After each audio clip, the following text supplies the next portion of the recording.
reached down and snagged one that was a little low. Reached down and snagged one that was a little low. With the Montgomery run, 2nd down and 2. Boy, look at him dig. Big play, Fields, a run for 17. Back he goes. Here comes Chubb. There goes the ball. Touchdown, Mooney. What a grab. Jones the block at the left tackle. Time for Fields. Now he'll accelerate and get the first down and break tackles, and he's off to the races. Oh, he got a terrific block down there by Mooney. He's in for 6.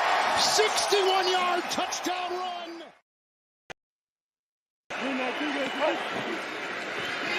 He's got him. That's 2 points. Trayvon Westbrook. Tagovailoa. Out of the reach. Terrific job as offensive coordinator. One of the youngest in pro football. 2nd down and 10. They go outside. Mooney. He broke one tackle. Last 4:23. Today 25. 3rd and 1. Here comes Fields. Getting a block from Pettis. 235 of the 290. It's a 1st and 10. Don't come at. Sledgehammering his way into Howard.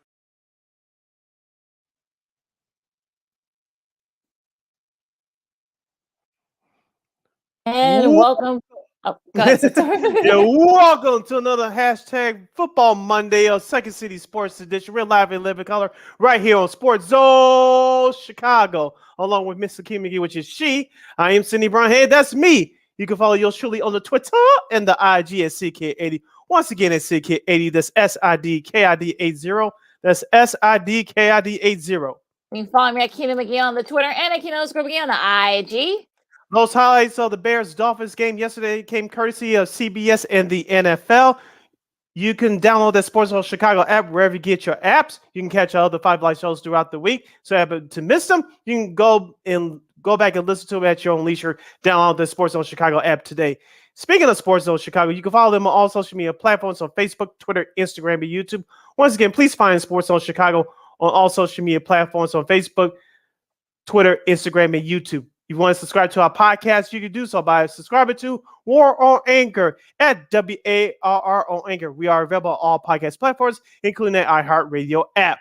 And speaking of War Media, you can follow those guys at WARR Media on Facebook, Twitter, Instagram, and YouTube. Once again, at War Media on Facebook, Twitter, Instagram, and YouTube.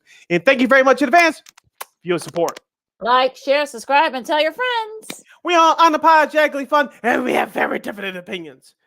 If you have any definite opinions during our 2-hour extravaganza we call a Sports Talk Radio Show, you can always go to Sports Zone Chicago's Facebook page or Sports Zone Chicago on YouTube. Typing in questions and comments in the comments section, Lakina will get them up on the screen for you. But if you decide to troll or do something stupid, I'm giving Lakina full power to give you fools to build a beer boot. Bye-bye. I love when she says that. But before we begin, we must remind you that you can also catch Sports Zone Chicago now available on Roku TV. That's right. Get with the program and celebrate with the squad. Sports Zone Chicago is now available on Roku TV. If you have a Roku television already, just tap on the sports folder and download Sports Zone Chicago through that avenue. If you don't have a Roku TV, you have a bunch of handheld devices laying around, iPad, iTouch, iPhone, Chromebook like I'm using right now, or Lakina using her personal PC.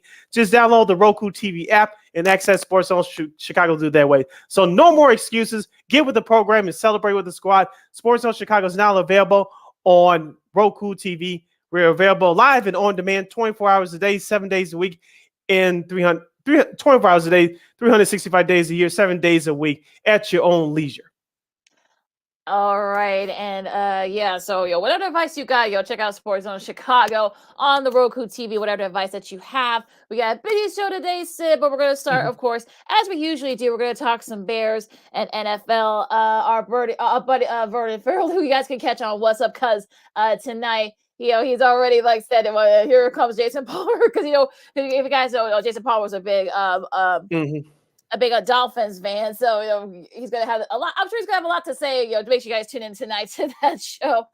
But yes, I mean, look, we said it was gonna be a high scoring game. I mean, the Bears defense, of course, they got rid of Roquan, they got rid of Robert Quinn, of course, there's a reason why the Dolphins, traded second and the third rounder to get Bradley Chubb, and then they signed him to an extension.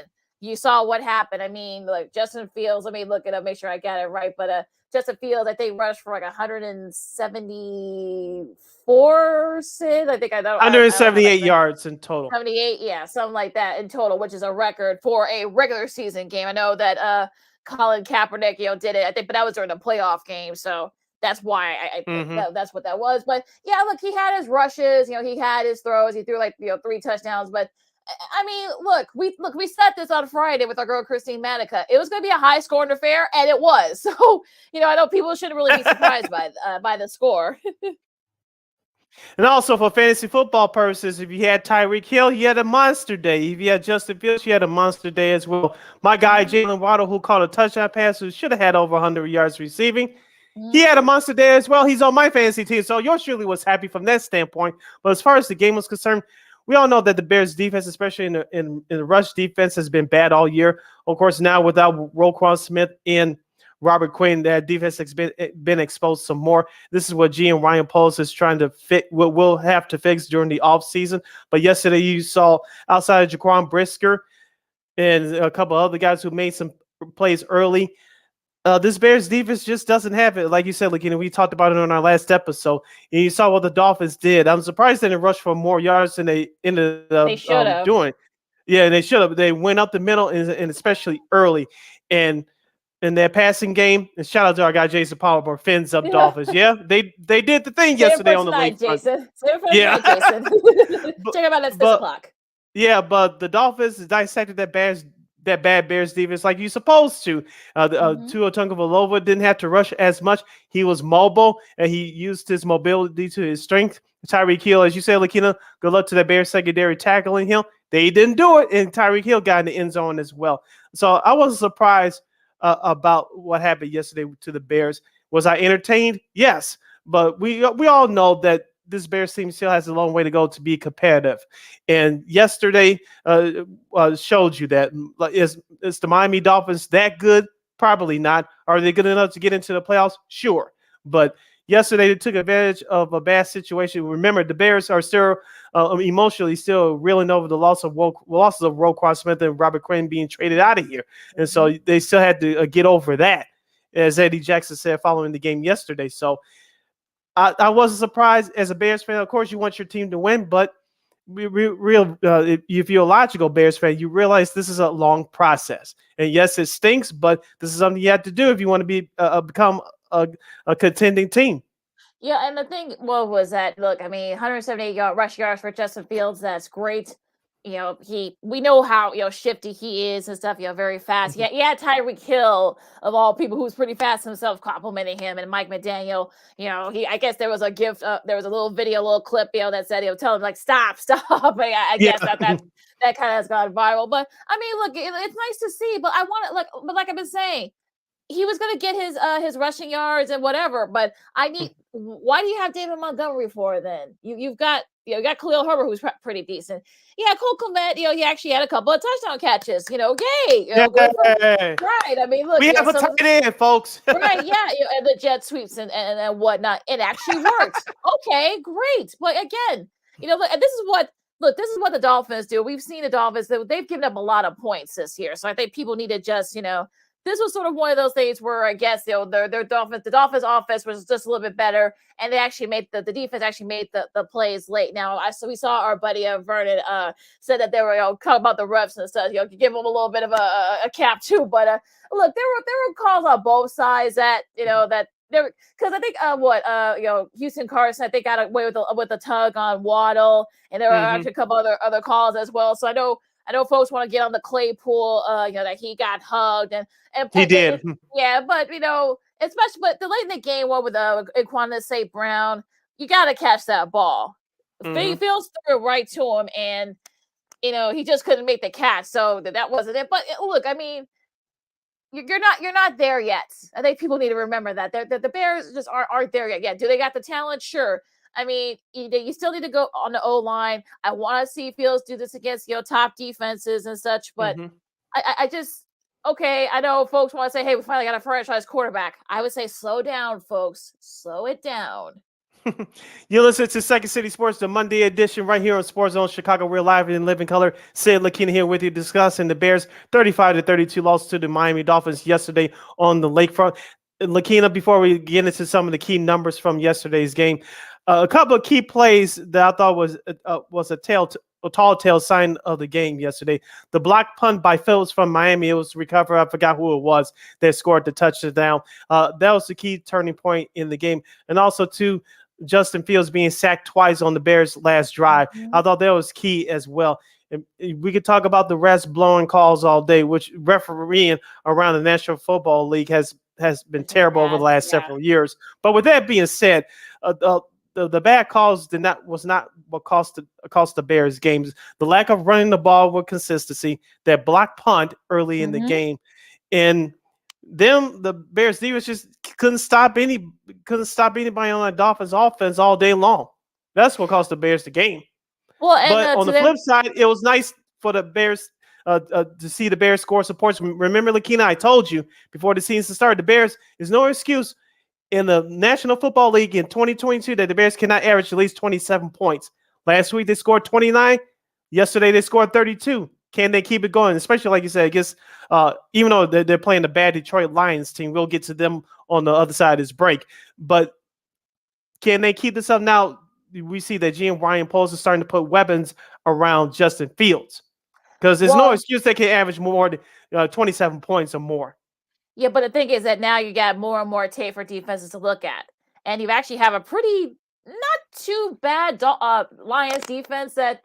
I think that's sort of like the thing. I think we'll get to that once we preview their game against the Lions on Friday. But look, I mean, Melvin Ingram, sacked Fields, had that big sack that did them in, the Bears in, I should say. So that was sort of a key there for them. And look, I mean, the Dolphins, yes, they're going to give up a lot of points, but they'll make the defense will make the plays when they need to, and they did that yesterday near the end of that that last Bears drive. I mean, that Ingram sack from Fields killed them. So kill whatever momentum they had. And unfortunately, I think people need to kind of just look.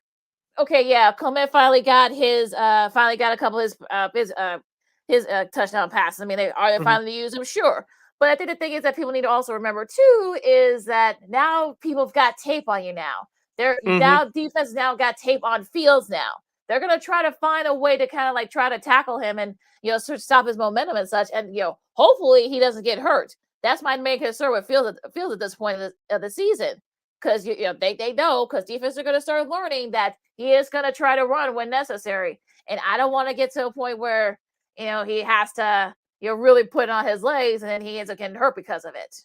Yeah, taking a look at some of the numbers from the Bears offense yesterday. Justin Fields, as you mentioned, 17-28, 123 yards and 3 touchdown passes.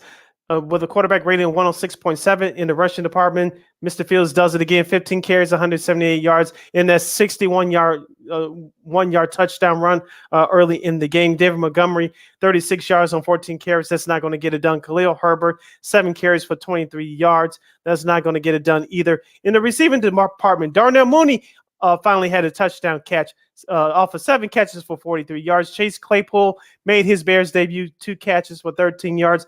I would expect his numbers to go up as he gets more acclimated into the offense. I'm talking about Mr. Claypool. So anybody that was upset yesterday, you just got to remember, he just got here almost a week ago tomorrow. So he still has to get acclimated into the offense and learn the playbook. He'll be fine in the next couple of weeks. I wouldn't worry about what Chase Claypool did yesterday. Was it nice to see him out there? Yes, he's another weapon for Justin Fields. Him and Fields are going to start connecting here in the next few weeks. But don't look at yesterday's numbers and say, oh, it was a wasted trade. Don't do that. Don't fall for that trap. Yeah, it is. Look, we still got a ways to go, and I'm sure once we'll probably see that more and more, especially as the season goes on. But again, he's probably gonna get targeted a lot, so that's another thing. Now, one more thing before we move on, because look, there were some great games on the slate yesterday, but I feel like I know they got 125. I know the Bears will have 125 million. Everybody said they should need to put a lot of that towards the defense, but here's the thing. You never know who's gonna front seven and such. It hasn't looked good so far. Now you hope that they can get better, but they'll probably be near the tail end of it. So they're probably gonna be right in the mid tier among in all of the league. So Jalen Johnson has gotten better, but he needs to do more. And Eddie Jackson, I mean, it's sort of one of those things where you just want to, you just don't know what to say. I mean, it looks like he might finally start to turn it, but there was just he gave us some big plays late. So I think the defense still got a lot to work on. Yeah, and also too, another stat that I was going to point out yesterday for the Bears defense, how many sacks did they have? 0. That's right, folks, a big fat 0. So as I said before, they had 3 or more sacks, they usually win. And when they don't, they usually lose. And that's what happened again yesterday. Now, I know we run it up against them for the bottom of the hour, but with Ryan Poles, with those draft picks that he has in his pocket coming up for the draft coming up for next year, he has a first rounder, a second rounder, a bunch of late round picks. You have to get an offensive lineman, though, too. You need 2 pass rushers, in my opinion, and you still need a linebacker, a capable linebacker to replace Roquan Smith. I don't think that person's currently on this roster right now. So I think Brian Poles will be careful with this throughout this offseason. Like you said, Lakeem, they have over 125 or will have over $125 million in cap space. But will they spend all that at once? No. I don't think they only even spend half of it, Lakeem, because you have to look down the road that Justin Fields, if he performs like this, it gets better. And heaven forbid, I'm using this term loosely, heaven forbid that he improves next year and perhaps the Bears make it to the playoffs. If Justin Fields will be completing his 3rd year next year, you're going to have to start talking about contract extension and not wait for the team to pick up that 5th year, because the rate of pay for starting franchise quarterbacks, it goes up every year. And so Ryan Poles, I'm sure, is thinking about that down the road as well. I think that's another thing too. So again, if he keeps improving, his price will go up. Now, the thing is that next year that's going to be sort of like the key. Once he does have the weapons and whatnot. But the thing is that like you said, Sid, they're not going to spend all 125 million. Nor should they. And I doubt the owners will let him do that. So they may spend like maybe a quarter of that at most to probably get some front 7 help. You'll get some linebacker help and such. Maybe get start to get a little bit, better secondary guys. So yeah, it'll be interesting to see what they do. But like I said, I mean, that's a long way down the road. Let's try to finish this season first. Hopefully they can finish it on a high note. Now, we're gonna take a really quick break. We're up against it, but some great games, coming up. That took place on Week 9 slate, including a couple of upsets. Thanks a lot, Oakland. Thank God I didn't pick you guys this time. Are the Bucks back? And the Falcons have lose an opportunity to catch up. And there were a couple of other games as well. Only 2 afternoon games in that slate, so we'll talk more about that. Sid just said he has a problem. He has a problem with that. I'm sure we'll let him have his say on that. Also, 2 studs and duds. I'll also preview Ravens and Saints Monday Night Football coming up tonight. So a lot to do still. Second City Sports on Sports Show Chicago. Lakina McGee, Sydney Brown. We'll have more coming up right after this. This year, my mom got me the perfect bag for back to school. These colorful binders help me stay organized. These headphones are just what I need for studying. These new sneakers are just what I need for the new year. This jacket is a real must-have. My parents got me the skateboard I wanted. It's pretty cool. These scissors really come in handy in art class. These colored pencils, too. These new socks, they can be a real lifesaver.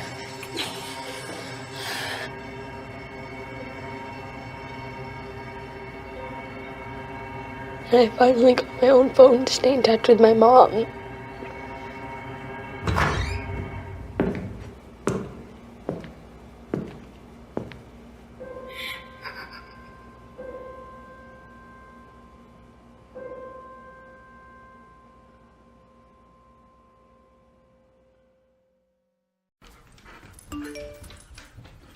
Trisha's having a sleepover tonight. Can I go? I wonder about Lucy's friends. What should I say? I know you're only 10, but one of these days a friend will offer you a drink. And alcohol at your age can lead to so many things. None of them good. So can I go to the sleepover? Lucy, I want you to promise me I something. finished my homework. Bigger promise. If there's any drinking, I want you to say, "No thanks, not my thing." Mom. I promise you, Your real friends won't care. Deal? Sure. Really? I promise, Mom. They really do hear you. Did you pack your toothbrush? For tips on how to start the talk, visit underagedrinking.samhsa.gov, a public service message from the Substance Abuse and Mental Health Services Administration.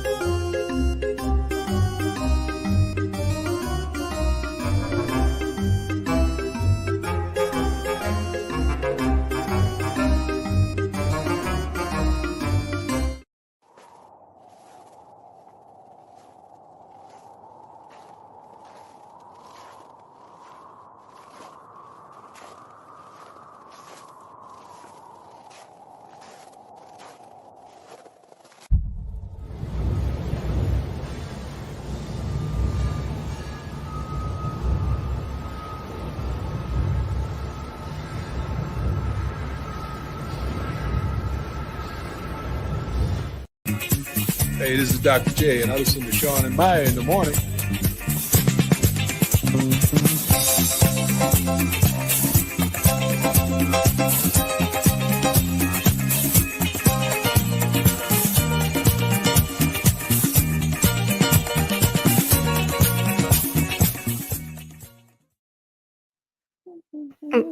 Gotta love that music. Welcome back to the Monday edition of Second City Sports Real Live in Living Color right here on Sports Zone Chicago. I'm Sid. That's Lakina. You can follow yours truly on the Twitter and the IG at SidKid80. Once again, it's SidKid80. That's SIDKID80. SIDKID80. You can follow me at Keita McGee on the Twitter and at Keita_McGee on the IG. We got 90 minutes left of this extravaganza. We call it Sports Talk Radio Show. If you want to get as you can always do so by going to Sports Zone Chicago's Facebook page or Sports Zone Chicago on YouTube. Typing your questions or comments in the comments section. Lakina will get them up on the screen for you. Reviewing yesterday's action for the National Football League in Week 9. Let's start off in the dirty South in hot Atlanta, Georgia, for those of you scoring at home, where the San Diego Chargers of Los Angeles, as we call them on this show, they improved their record to 5-3 after a 2017 win over the Atlanta Falcons. Justin Herbert, 30 of 43, 245 yards and a touchdown pass. Let's see, for the Atlanta Falcons, Mr. Tyler Algier, if I pronounce his name correctly, I had him on my fantasy team as an emergency yesterday, 10 carries for 99 yards. But for the Chargers, Mr. Joshua Palmer, I'm sure no relation to Jason Palmer, a guy here on Sports Zone Chicago, had 8 catches for 106 big yards. Yeah, it was a crazy game. I was watching a little bit of this game, keep an eye on this game via this laptop here, and there was actually a play that set up that Chargers game-winning field goal. Now, Eckler, it looked like his knee was down, but then he lost the ball. I forgot who picked it up from Atlanta. He ended up fumbling it, and then the Chargers ended up recovering it. And of course, that set up the game-winning field goal for the Chargers. So, there was a little, that was kind of a crazy finish there. Cameron Dickett, set up that game winner for the Chargers, I should say. So, missed opportunity by Atlanta to extend their lead in an NFC South. We'll tell you who benefited from that in just a second. But, the Chargers, we all picked the I think you picked the Chargers. I picked the Chargers. Yep. You picked the Chargers. Yeah, Chrissy and I picked the Falcons, unfortunately. So of course, I don't pick the Chargers. Of course, they show up. Justin Herbert had a touchdown and an interception. Eckler had a touchdown. It was one of those games where it seems like nobody wanted to win. Like it was kind of like hot potato. They exchanged turnovers and such. So it was a little bit nutty. But if you're the Chargers, you take the win. Go across country and get that win in that new game. Yeah, real quickly, Kim, before we move on, what about the play before with Austin Eckler when he scored that at the time the potential go-ahead touchdown? His knee did not touch the ground, but the referees disagreed with that replay. I thought it was Bush League, but the Chargers got the win anyway. What did you think about that play? Yeah, that was a little bit nutty. I saw the replay. Like I said, I was watching like multiple games, but yeah, I saw that. I'm like, wait a minute, his knee wasn't down. He scored, but the good news is it ended up costing him. So the Chargers were able to kind of take control of it and set up the game-winning field goal for them. So it worked out well for them. So it didn't. To Cincinnati we go next, where the Bengals get a big victory over the Carolina Panthers, 42-21. Joe Burrow, 22 of 28, 206 yards and a touchdown. Joe Mixon, 22 carries, 153 yards and 4 rushing touchdowns. He also had 1 receiving. And Mr. T. Higgins for Cincinnati stepping up in the place of the injured Jamar Chase. 7 catches for 60 yards. On the flip side, P.J. Walker was benched and was replaced by Baker Mayfield. Mr. Mayfield threw 2 touchdown passes late. Yeah, Mixon is the first player in Bengals history to have 4 total touchdowns and a half. So, if you had him in your fantasy team, you had a nice go at it with that one. Having a receiving touchdown and 4 rushing touchdowns in total. But unfortunately for the Panthers, they're just trying to keep things afloat at the very least. They fired, I think, their D-line coach and their wide receivers coach, I believe. So we've got the fall guy portion of this season with these bad teams. So look, the Bengals did what they were supposed to a team that's not very good. So. You take the win if you're the Bengals. Hopefully you can get it going. You're 5-4 now. You're still right there in the AFC North. So hopefully you can get your turn in the corner here, especially with Chase still being out for another couple more weeks. To the Motor City we go next, where the Detroit Lions upset the Green Bay Packers. That's right. The Lions beat the Packers by the score of 15-9. That final score would make Lakina McGee look proud right now. I was watching the majority of this game via this computer screen yesterday. I know. Yeah, I know for those of you in Chicago that don't get Red Zone, you didn't get this game because Fox did not have a doubleheader. And number 2, the Bears were on CBS, so that's why Chicagoans didn't get a chance to watch this game via their televisions yesterday. But Aaron Rodgers, 23 of 43, 291 yards, 3 interceptions and a touchdown. Jamal Williams, the former Green Bay Packer, rushed the ball for the Lions 24 times for 81 yards. Alan Lazard for the Packers, 4 catches, 87 yards, and a score. Lakina. Call me crazy. Like I said, I watched the majority of that game live in its entirety yesterday. And you can blame the young wide receivers all you want to. Aaron Rodgers didn't have a good game. They didn't run the ball enough, in my opinion. This one goes on Matt LaFleur, period. The head coach of the Packers. Yeah, 2 red zone interceptions that Aaron Rodgers threw, and that's the first time ever in his career that he's thrown not 1 but 2 red zone interceptions in a game. Now, that whole game plan, I don't know what that was. I don't know why they didn't run the ball. I know Jones got banged up with an ankle injury. It was like, thankfully that's not serious, but they should have ran the ball more because we know that Detroit is one of the worst rush defenses in the league. So they should have taken advantage of that. Unfortunately, Aiden Hutchinson got his second interception of his career, of the season. So, I know he's feeling pretty good about that. And look, I Kirby Joseph was kind of like the guy that was in his nightmares. He had both of those. I believe both of those. No, I think he had the other red zone interception from Rodgers. So he had a big game too. So, I mean, look, if you're Detroit, you get your second win this season. Maybe get a little bit of momentum as you face the Bears. The Packers, you're 3-6. You fall, 3-6 now. You throw dirt on them? I mean, you never want to count out a team that has Aaron Rodgers. You never do, but I don't know. Something's amiss here. I was listening to the guys from Get Up earlier, and the guys were saying that something kind of seems to be missing. I don't know what it is, but something doesn't seem is off among the Packers. I don't know why, but I don't know. Something's happening here. In an old school, formerly known as the AFC East matchup, the New England Patriots dominated the Indianapolis Colts 26-3. Mac Jones for the Patriots, 20 of 30 for 147 yards to the touchdown pass.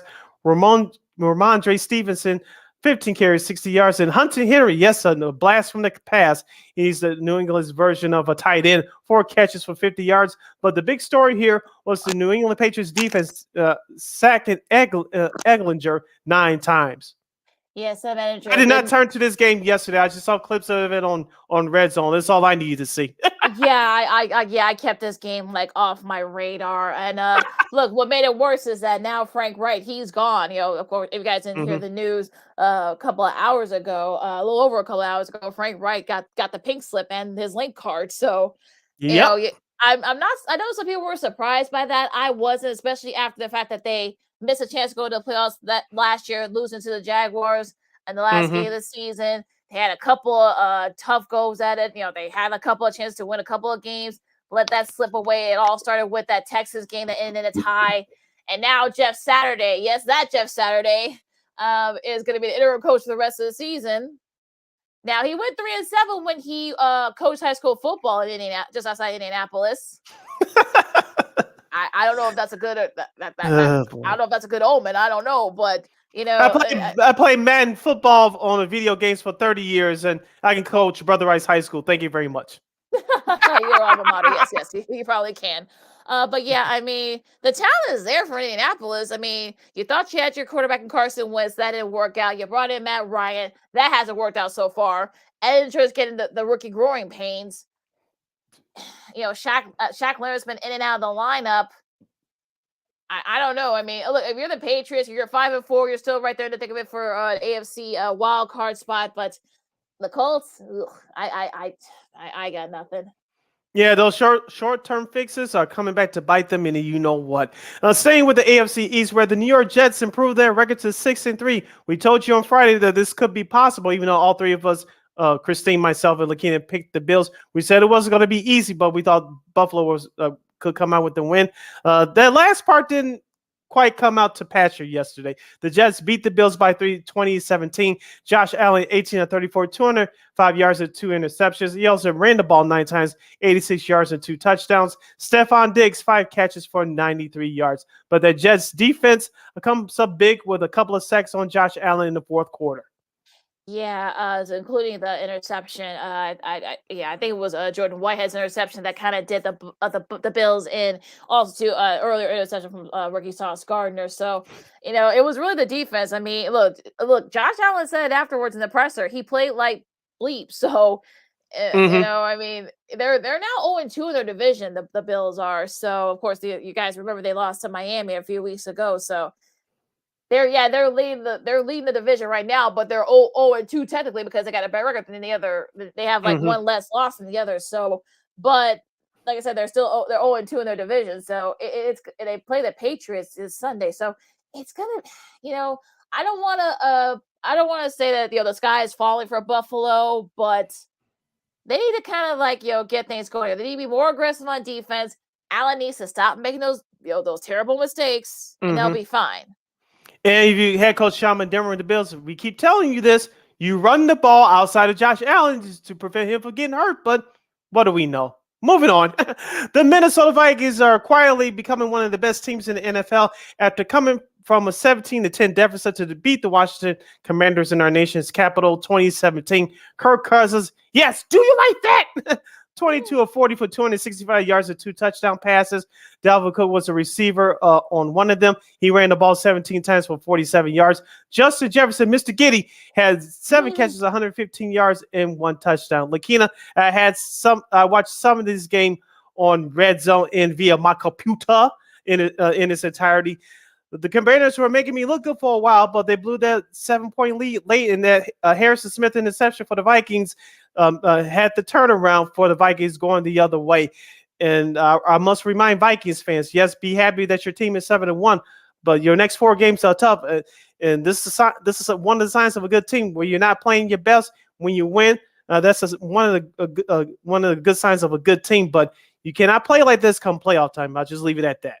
Yeah, the next game is the Bills, who I'm sure are not going to be in a very good mood. And they got the Cowboys and the Patriots and the Jets after that. So, yeah, it does get tough for them these next few weeks. But going back to this game, I mean, look, they were chanting, you like that, because, of course, Kirk Cousins famously started saying that when he was playing for the Washington, I won't say the name, but they were chanting throughout the game and such. And, he was, if you saw the video that went viral of them on the team playing, just flexing with no shirt on, a bunch of bootleg chains. Yeah, that was a little bit weird. But I mean, look, he led the charge. Of course, Harrison Smith, that interception from Taylor Hines. That started the turnaround. They scored 13 unanswered. So that ended up, going in for them. So it ended up being a solid win. Look, you're 7-1. You take it. You know that there are going to be people that are going to be, saying that you're not very good and such. But, this is your chance. You face Buffalo this Sunday. I'm going to be looking forward to that game. That should be a fun one. But, yeah, I mean, look, if you take the win against the Vikings, it wasn't the prettiest. And look, they've had, half their wins haven't been very pretty. So, let's give a little bit of credit, though, too. Still. In the last of the early games, the Jacksonville Jaguars, as I told you confidently on Friday, they defeated the Las Vegas Raiders 27-20. Derek Carr 21-36, 259 yards passing and 2 touchdowns. Travis Etienne for Jacksonville had 28 carries, 109 yards, and 2 big touchdowns. Devontae Adams had a big game for the Raiders, 10 catches, 146 yards, and 2 touchdowns. Yeah, I saw a stat that that unfortunately the Raiders and the Packers are combined like 4-4-12 or something, or 3-12 or something like that. So they were actually up big. They were up 20-0. Going into halftime, 20-10. I should say, going into halftime. Now I don't know what happened, but the Jags were able to turn around. Travis Etienne, 109 rushing yards and 2 touchdowns. Christian Kirk had that lone touchdown catch from Lawrence. So it was actually their defense that stepped up late for them. So they're starting to kind of, maybe, getting things going here a little bit. The Raiders just didn't have it in the second half. I mean, it was just, what you wonder what the heck happened. So yeah, they got shut out in the second half. No points. Yeah. So I don't know what happened there. I mean, they just, they were nailing on all cylinders, but by the second half, unfortunately, Carr couldn't get a completion. So and Devontae Adams had a couple of key drops. So life isn't very good for neither A-Rod nor Adams. So you're listening to Second City Sports, the Monday edition. We're live in living color right here on Sports Zone Chicago. Sid LaKenna here with you, reviewing Week 9 from the NFL action from yesterday. Let's go into the late games. There were only 2 of them. Shame on you, NFL. Let's go to the desert, where the Arizona Cardinals fall to the Seattle Seahawks in the important NFC West division matchup. The Seahawks get the best of Arizona, 31-21. Geno Smith continuing to write back the haters with his stellar play so far this year. Yesterday, he was 26 of 34, 275 yards and 2 touchdowns. Kenneth Walker III, as I told you guys last year, was with Michigan State. He could play on Sundays, and look what's happening now. He had 26 carries, 109 yards and 2 touchdowns. And Noah Fant, the big tight end for the Seahawks, 5 catches for 96 yards.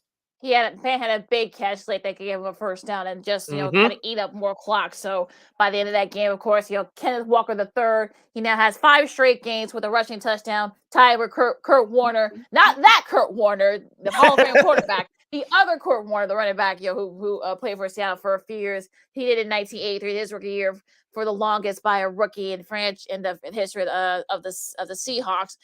Now, I mean, the Cardinals, they just started doing the midseason so the mid-season, what was that show? I forgot. My mind just went HBO Hard Knocks mid-season. Yeah, last year was the Indianapolis Colts. You saw what happened with them. Now it's the Arizona Cardinals. So I believe the episodes will start airing this week on HBO Max. Is from HBO and NFL, produced by NFL Films. Yeah, so also Geno Smith continue to do well, 2 touchdowns. The Cardinals, I mean, look, they have a lot of injuries in that O-line. They were botched snaps and penalties and such, so that did them in as well, because they had their chance to win this game. They had their chances, but all the stuff I just mentioned. So unfortunately, again, the Seahawks continue to lead the division at 6-3. I don't think anybody had that this season. No one did. Nobody had. Not even the Seattle people, I'm sure, probably didn't have that. Yeah, so the Seahawks are 6-3 overall, 3-2 away from Quest Field, or formerly known as the Link. The Cardinals dropped their record to 3-6, 1-4 at home. You think that Coach Cliff Kingsbury, even though he got that contract extension last year, you think he'll be in trouble if the Cardinals don't find a way to make it back to the playoffs? I'm just saying. And speaking of the playoffs, I said this on Friday. This game could determine the who could be eliminated from not making the playoffs this year. The Tampa Bay Buccaneers scored 10 points in the fourth quarter, coming from behind to defeat the defending champion Los Angeles Rams 16-13. Tom Brady 36 of 58. That's right, 36 of 58, 280 yards in the game-winning touchdown pass. Darrell Henderson ran the ball for the Rams 12 times for 56 yards. Cooper Kupp, my guy on my fantasy team, who was the only one that did anything for that Rams offense yesterday. 8 catches for 127 yards and a touchdown. Lakina, the Rams were in control up into the last few minutes. Matthew Stafford, he got his hand scratched early in that game. The Rams, these two teams, like we said on our last show on Friday, they mirror each other. I think Tampa Bay, this was the 3rd or 4th time entering the fourth quarter without scoring the touchdown. The Rams just had one. I don't know what you can say about the Rams. We told you about the bad offensive line. We told you that the defense is overrated outside of Aaron Donald. Matthew Stafford, that elbow injury that the Rams wanted to hide, you can't hide it anymore. Sean McVay, I still believe is a good coach, but I think this may be becoming a wasted year for him. Tom Brady and the Buccaneers stay alive. If it wasn't for that touchdown pass, things could have been much worse. But Tom Brady does this thing again. I think he has over now 100 career passing yards. Over 100,000. 100,000 yards. Yesterday. The first QB to do that. So that just shows his longevity and such. You can kind of tell, especially after that pass they threw to Cade Ofton. His first touchdown of his career. You can tell it's just sort of like the weight, was lifted off. I mean, you saw him and I'm talking about Brady and Byron Leftwich, the OC for the Bucs, embrace after the game. You saw the smile on Todd Bowles' face. You could tell that they just relief. And the defense got a little bit of a break. They sacked Stafford 4 times. And the defense for the Rams only sacked Brady once. So that kind of tells you that this could be a wasted year for the Rams. But as for the Bucs, they're 4-5. They're still right there in the NFC South. That's still a winnable division.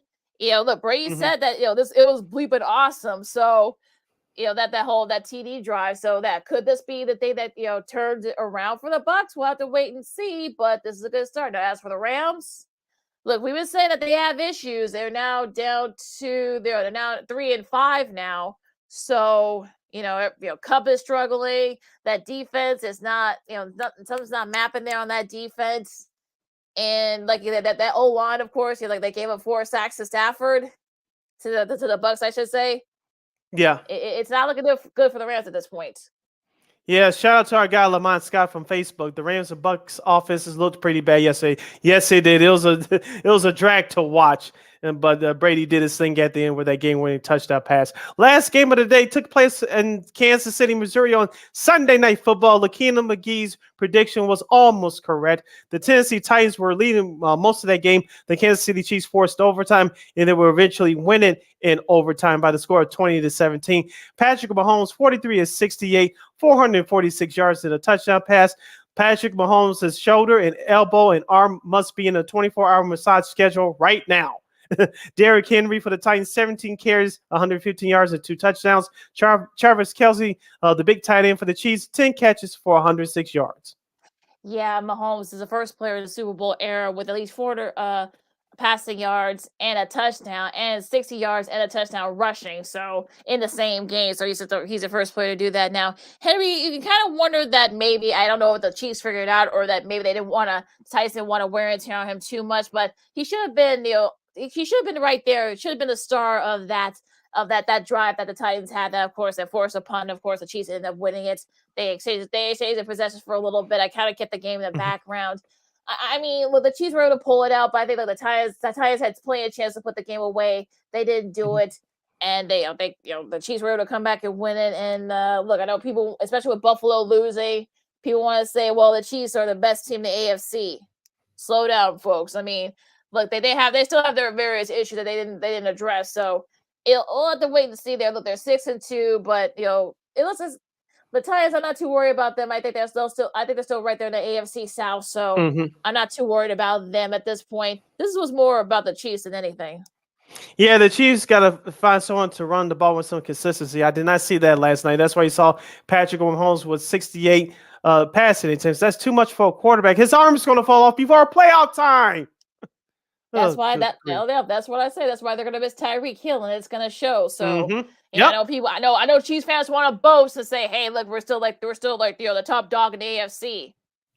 But let's slow down. Let's hope that Mahomes' arm doesn't fall, or his legs doesn't give out on him. By the end of the season, all the stuff that he's had to do to kind of keep the team afloat. But going to our studs and duds for Week 9. Sid, go your studs. Hi, my studs. Tyreek Hill of Miami with that big important win over the Chicago Bears. Joe Mixon of Cincinnati, my second stud, with Cincinnati's win over Carolina. And I'll give a courtesy stud to the whole Detroit Lions team for beating the Green Bay Packers. That was good. Now, And I Dan had that. Campbell, I just want to go home Right. and drink. Yeah, well, of course he does. I'm sure. No And I'm kneecaps sure- for today. Yeah, I'm sure he did. I'll say Tampa as my stud because of the fact that they really needed that win against the Rams, and of course, Brady especially, you can tell with everything he's gone through the last month. Finally, I'm sure he can start concentrating on football now. He can do that. Joe Mixon from the Bengals, of course. We talked about him, everything he did. I didn't have him on fantasy. Think of it, I wasn't facing anybody who had him on fantasy, so I was all good there. But if you had him on your fantasy team, you had a pretty good day yesterday. 5 total touchdowns, I should say, for Mr. Mixon. One more stud. Even though I didn't pick him, and I feel bad that I didn't. I'll pick the Chargers. Somebody had to win that game against the Falcons, I guess. Yep. My 3 duds has returned to duds now. My 3 duds: the Buffalo Bills, the Arizona Cardinals, and the Green Bay Packers. Oh, of course, he steals all 3 of mine that I had. I'll say the Rams just because I don't know what's going on with the Rams. I mean, it's just Super Bowl hangover indeed. The Colts, I mean, things seem to be going into free fall. They got rid of a couple of their line coaches. Now they've got rid of Frank Wright. Now Jeff Saturday's going to come in literally off the streets. Okay, it'll be interesting to see what happens there. And the Raiders, mainly because they once again gave up a double-digit lead. Isn't that fun? They blew a 17-point lead. It's the 8th time in history that a team has been shut out and blown a 17-point lead in consecutive games, regardless of the order. The first team to do that, since the Browns did in 2009. I remember that when they did that because they were up, I think, about like 20 in their next game, and they ended up losing that game. So, you're also the first franchise to do this multiple times. In '97, they've done this twice. They've done it when they were in Oakland. They lost to the Chiefs in Week 15 and blew a 21-3 lead against the Seahawks in Week 16 in '97. So, unfortunately, it's not the first time the Raiders have done this. So, those are my 3 duds. Yep. All right. Before we close out hour number 1, we'll give you guys a quick preview of tonight's Monday Night Football contest between the 5-3 Baltimore Ravens and the 3-5 New Orleans Saints. It takes place tonight from the Caesar Superdome down there in New Orleans. That's at 7:15 p.m. Central Standard Time on ESPN. I believe you get a Manning cast as well on ESPN too. Quickly, Lakina, who did you? Shame on you if you missed Friday's show. But who would you have winning this game, and what are your quick keys tonight? Yeah, I have Baltimore. I know Mark Andrews is going to be out, but I think that defense is going to be the key for Baltimore. If you're Lamar Jackson, if you're the Ravens, try to set the tone early. Try to kind of get the defense to be aggressive against that Saints offense. I'm trying to think, is Dalton starting today? I'm sure. I think he is. Yeah, I know he's been banged up, so I gotta look that up real quick if he's gonna start tonight. Yeah, I think he is. But look, try to be aggressive on him. Try to force Kamara to be kind of like the guy. Looks like Mark Ingram is out. But I think if you can slow him down, if you're the Ravens, I think the Ravens defense is starting to turn the corner a little bit. I think Elvis Dumervil is gonna has been kind of like the key to kind of get that for that defense for the Ravens. So if they can send a message, get a pick six, Lamar Jackson, the rest of that Ravens offense can do their thing. I know Bateman's going to be out for a year, but I think Deshaun Jackson, he's going to be in his first start of the season tonight. We might be hearing this. They might be calling his name a lot on Monday night tonight. So I think that's going to be the key for the Ravens. Set the tone early, get the defense to try to force Dalton to throw, and then they should be able to win this game pretty easily. Also, this will be a debut of a new Baltimore Raven named Roquan Smith, the former Chicago Bear. So we'll see what he can bring to that Ravens defense tonight. Also, on the flip side for New Orleans, can you contain Lamar Jackson in that pocket? Good luck with that. You still have Cam Jordan. You still have LaShawn Lattimore headline that Saints secondary. So can you keep Lamar Jackson in that pocket? And let's see what Alvin Kamara can do. We saw he had 2 big touchdowns in that shutout, went over the Las Vegas Raiders last Sunday afternoon. Let's say we can bring him to that Saints offense tonight. Should be a good one. It'll be on ESPN, ESPN2. You get a Medicast, and I think it'll be streaming too on ESPN Plus. So you'll be able to check out this game tonight. Hour number 1 in the books. Hour number 2 straight ahead. Bulls have a rough weekend, losing 2, including a tough one last night to the Raptors. They hopefully can get their revenge tonight as they play these same Raptors. Also, 2 interesting things happening in the NBA. And of course, Dusty Baker finally gets his World Series ring. We'll talk about that. Also, two crazy things happening in college football and a lot of upheaval in the playoff standings. We'll get to that in a second. Of course, shocking. Old School TV Monday also as well. So he has a good one. We'll see what happens. We'll see what he'll have in store for us there for that. But a lot to do still. Hour number 2, Second City Sports on Sports on Chicago. Lakina, Sid, and I know I'm fading, so I'm gonna fix that during the break. No, I don't know though. I'm scared. I mean, you're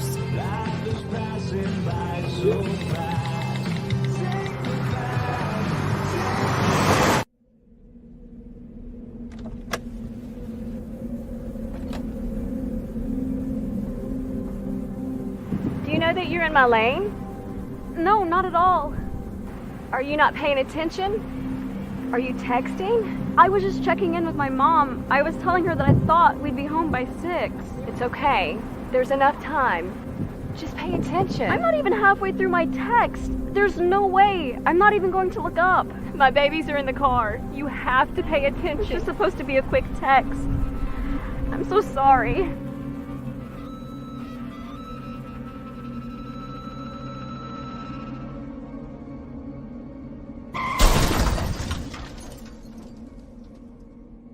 Hi, I'm Tom Brady, the director of DODEA. September is National Suicide Prevention and Awareness Month. The simple act of reaching out and caring for those in our communities is something we all can do. Just being there for someone you care about can be a tremendous first step in getting them access to confidential resources and support that they need. It only takes one person and one small act and 1 minute to make a difference. Let's make a difference.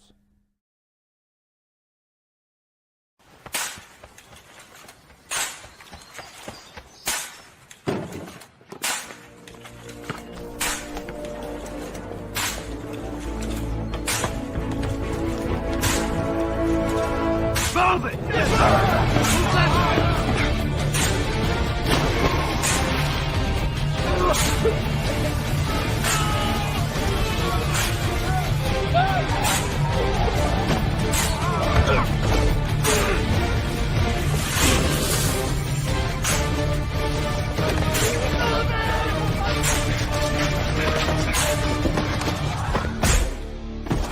Many will hear the calling. Few will earn the title. United States Marine. The few, the proud, the Marines.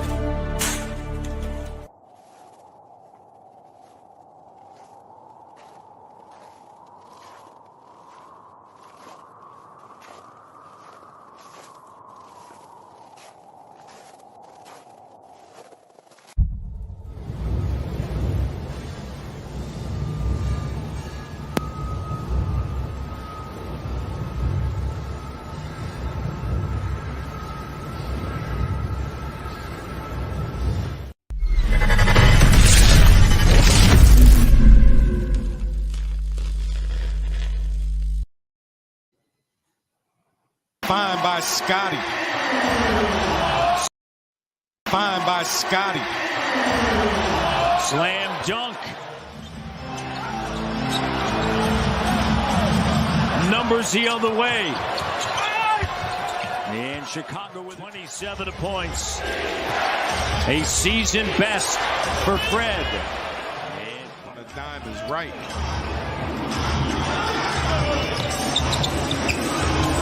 Williams, right to the eye of the points and take control of the possessions. Whistle and a foul. Welcome back to hour number 2 of Second City Sports, the Monday edition, right here live in the 11 Color Sports Zone, Chicago. I'm Sid. That's Lakina. You can follow yours truly on the Twitter and the IG at CK80. Once again, at CK80. That's SIDKID80. SIDKID80. You can follow me at Keena McGee on the Twitter and Akina_McGee on the IG. We have less than an hour left. This extravaganza we call it Sports Talk Radio Show. If you want to get at us, you can always go to Sports Zone Chicago's Facebook page or Sports Zone Chicago on YouTube. Type in your questions and comments in the comments section. Lakina will get them up on the screen for you. Those highlights from the Bulls and Raptors game last night came courtesy of Rogers Sportsnet in Toronto, Canada. Matt Delvin and Alvin Williams. Yes, that former NBA player Alvin Williams with the call for the Toronto Raptors broadcast. As we talk Bulls and NBA to kick off hour number 2 right here on Sports Zone Chicago. Toronto Raptors get the best of our Chicago Bulls, 113-104 last night. Lakina, I don't know if you saw that statistic. For those of you that are watching our show via YouTube and Roku Facebook TV, Facebook and Facebook Twitter as well. The Rogers Sportsnet broadcast showed the offensive rebound discrepancy. This is what it came down to last night as we discussed the Bulls loss. The Bulls were very aggressive in that first half. I watched the majority of this game via my television. The Bulls were very aggressive in the first half. Why? Because of offensive rebounding. How did Toronto get back in the game in the second half? Even though the Bulls made a run late, Toronto got back in the game by offensive rebounds and playing a two-man trap when DeMar DeRozan brought up the ball for the Chicago Bulls. Remember, teams were starting to do that last year, and the Bulls faded. Now teams are starting to pick it back up again. Toronto did a masterful job last night. Give Toronto Raptors head coach Nick Nurse credit for that. Yeah, they double team, DeMar a lot. Of course, you remember Zach didn't play because the rest of the back-to-back and knee management. So he will be back tonight for that game. Hopefully, the Bulls will get their revenge against the Raptors. I mean, but Fred VanVleet, I should say, he had 30 points and 11 assists. Rockford's very own. Yeah, of course, he tends to do pretty well against the Bulls for whatever reason. So, it is what it is there. Now, of course, second chance points, I should say. That was another thing that really did it. I mean, I think it was like 8 to 12 or something like that for the Raptors in the edge there. So that also killed the Bulls especially late in the game. As you thought that maybe they were up by 8. You thought that maybe they were gonna pull away. They didn't. Second chance points, rebounds, and whatnot. Letting DeMar handle the ball. That's not a good look if you're the Bulls. So that's when you miss LaVine, you miss Kobe White. Remember, Kobe White didn't play yesterday either. So. And Andre Drummond. No, Andre Drummond either. He missed his third straight game too. So that was another reason. You can tell that they haven't played a full roster again. So I'm not worried about tonight. I mean, hopefully the Raptors have expounded so much energy that they can't be able to do the same thing they did last night. So hopefully Caruso could play a little bit better handling the ball. Hopefully maybe with LaVine playing, hopefully that'll free up DeMar a little bit. He only had 20 points, which is not a good, which is for him is an off game for him. So he was 0 for 1 from 3 and such. But it'll be interesting to see what's going on tonight. Hopefully the bench will step a little bit better. Javonte Green hopefully can step up, and I know Derek Jones, I know he got banged up a little bit. Hopefully he'll be able to play tonight too. So I'm not worried about the Bulls at this point. I know some people were saying that, they look like the White Sox, just because, of course, Jason Benetti, of course, pitched in for Adam Amin over the NBC Sports Chicago telecast last night. I think they're a little bit better than, call me crazy, but I think a little bit better than the White Sox. I mean, it's just like, I know people just want to start some stuff and be stupid because that's Bulls Twitter for you. But yeah, I'm not. At this point, look, they still haven't played a full roster in a minute, so I'm not worried about the Bulls at this point. But hopefully, they can get that going tonight and get back to 500. Take a look at some of the numbers for last night. Games starting from the Bulls side. Patrick Williams, 13.7 rebounds in 29 minutes of action. I like the way he played last night. Kolako from Toronto blocked 2 of his shots in the first half. And Patrick Williams, I thought he could have went up even stronger when in the NBA, especially in today's NBA. If you don't grow up strong, your shot will get blocked. But Patrick Williams, that's the highlight that we play kicking off hour number 2. He did go up strong in the second half, and he finished off with a ferocious dunk. DeMar DeRozan, as you mentioned, Lakina, 20 points off of 7-9 shooting after scoring 46 on Friday in the loss at Boston. Alex Caruso, as you mentioned, too, only 4 points off of 1 of 11 shooting. That's not going to cut it. Hopefully, he'll be more aggressive tonight on offense. You like his defense, but offensively, even though you don't expect much from him, he's better than 1 of 11 shooting. It's just one of those shooting nights that happens to everyone. Nikolai Vucevic in 35 minutes of action, 18 points, 12 rebounds. He was one of the main reasons why the Bulls had that big lead in the first half. He was very aggressive offensively. He had those offensive rebounds and those putbacks, and that really helped the Bulls to that big lead at halftime. And you mentioned Javonte Green with 10 points off the bench, and Gordon Dragic, who I thought I agree with our guy Big Dave Watson from CHGO who covers the Bulls with our guy Matt Peck, he thought that Gordon Dragic should have been on the floor at the end of the game. I agree with him. Gordon Dragic had 16 points in 21 minutes off the bench.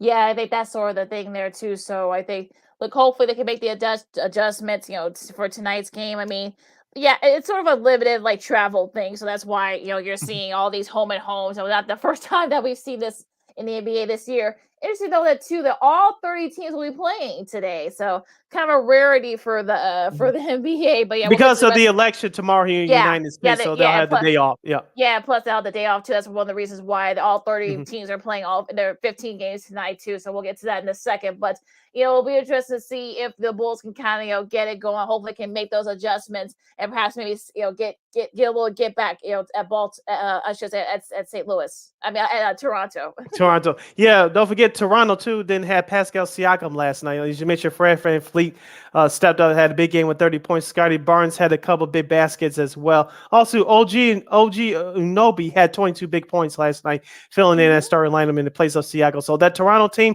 they're a poor man's version of the Milwaukee Bucks. They have that length and size, and they really have speed, and they can get up and down the floor. So people think that, well, this is not the Toronto Raptors of Kawhi Leonard of 2019. You're correct, but I think this team is better wise defensively, and with their length and size, they can definitely give teams problems.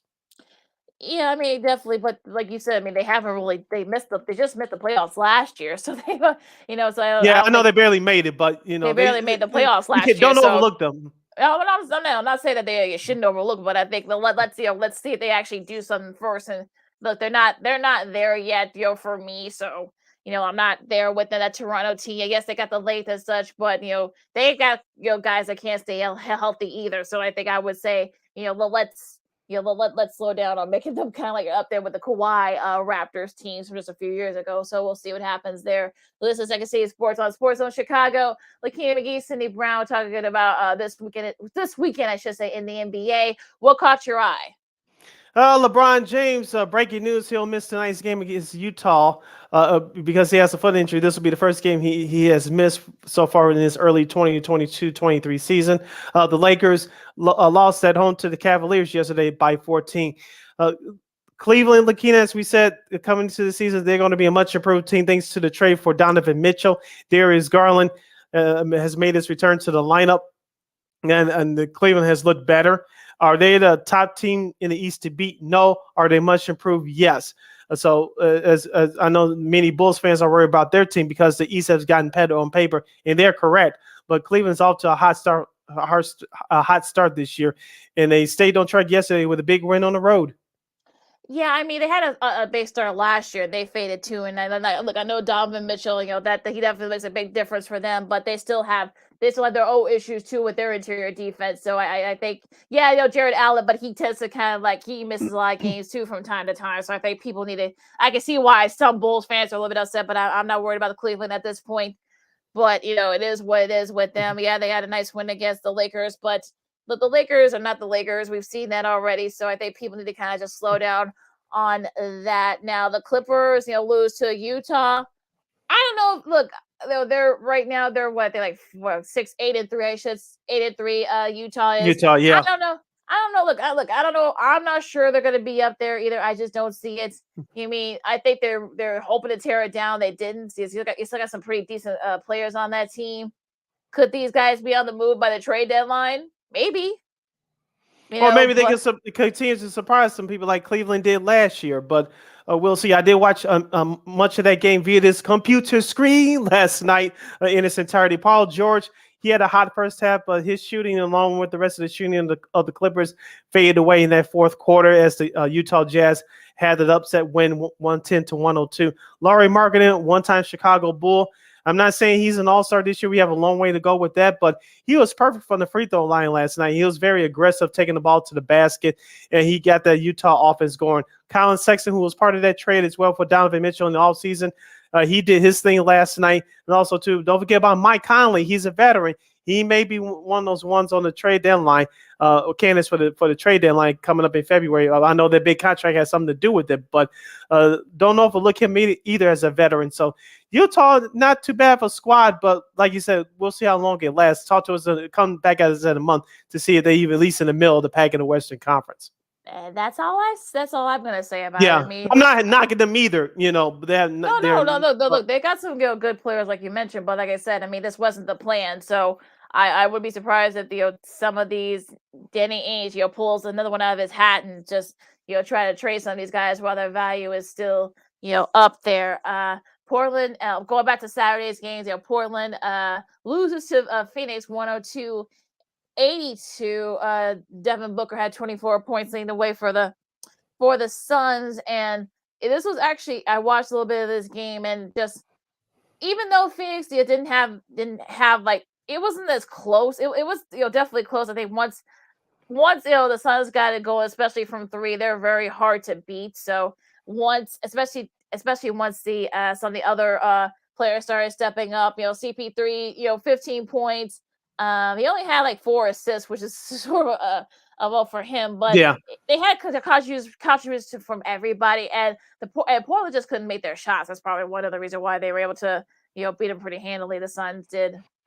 Yeah, another team also had a good weekend. The Atlanta Hawks, they beat the New Orleans Pelicans 124-121 in Atlanta in overtime on Saturday.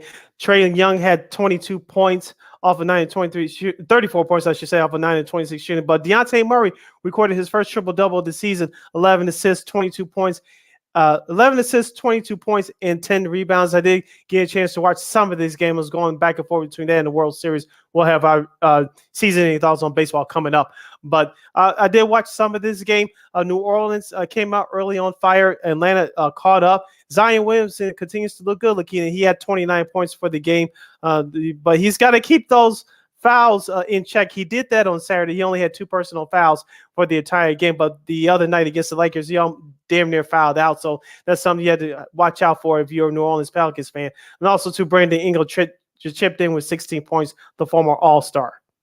Yeah, that was a nice showing there for the Pelicans. Another team that had a pretty good weekend, and they might be turning the corner, is Brooklyn. They beat the Wizards by 42. That's actually the worst loss in their franchise history. I'll talk about the Wizards. And they came back and beat the Hornets 98-94. Kevin Durant had 27 points in that game, and it looks like they're starting to kind of maybe get it together a little bit. I know the Kyrie stuff, we talked about that. We're not gonna rehash that anymore, but it looks like maybe you can kind of tell that maybe things are starting to turn the corner here for Brooklyn. Yeah, Brooklyn is one of those teams that people had I don't want to say as a dark horse, but one of those teams that people had to come out the East to perhaps contend for a championship.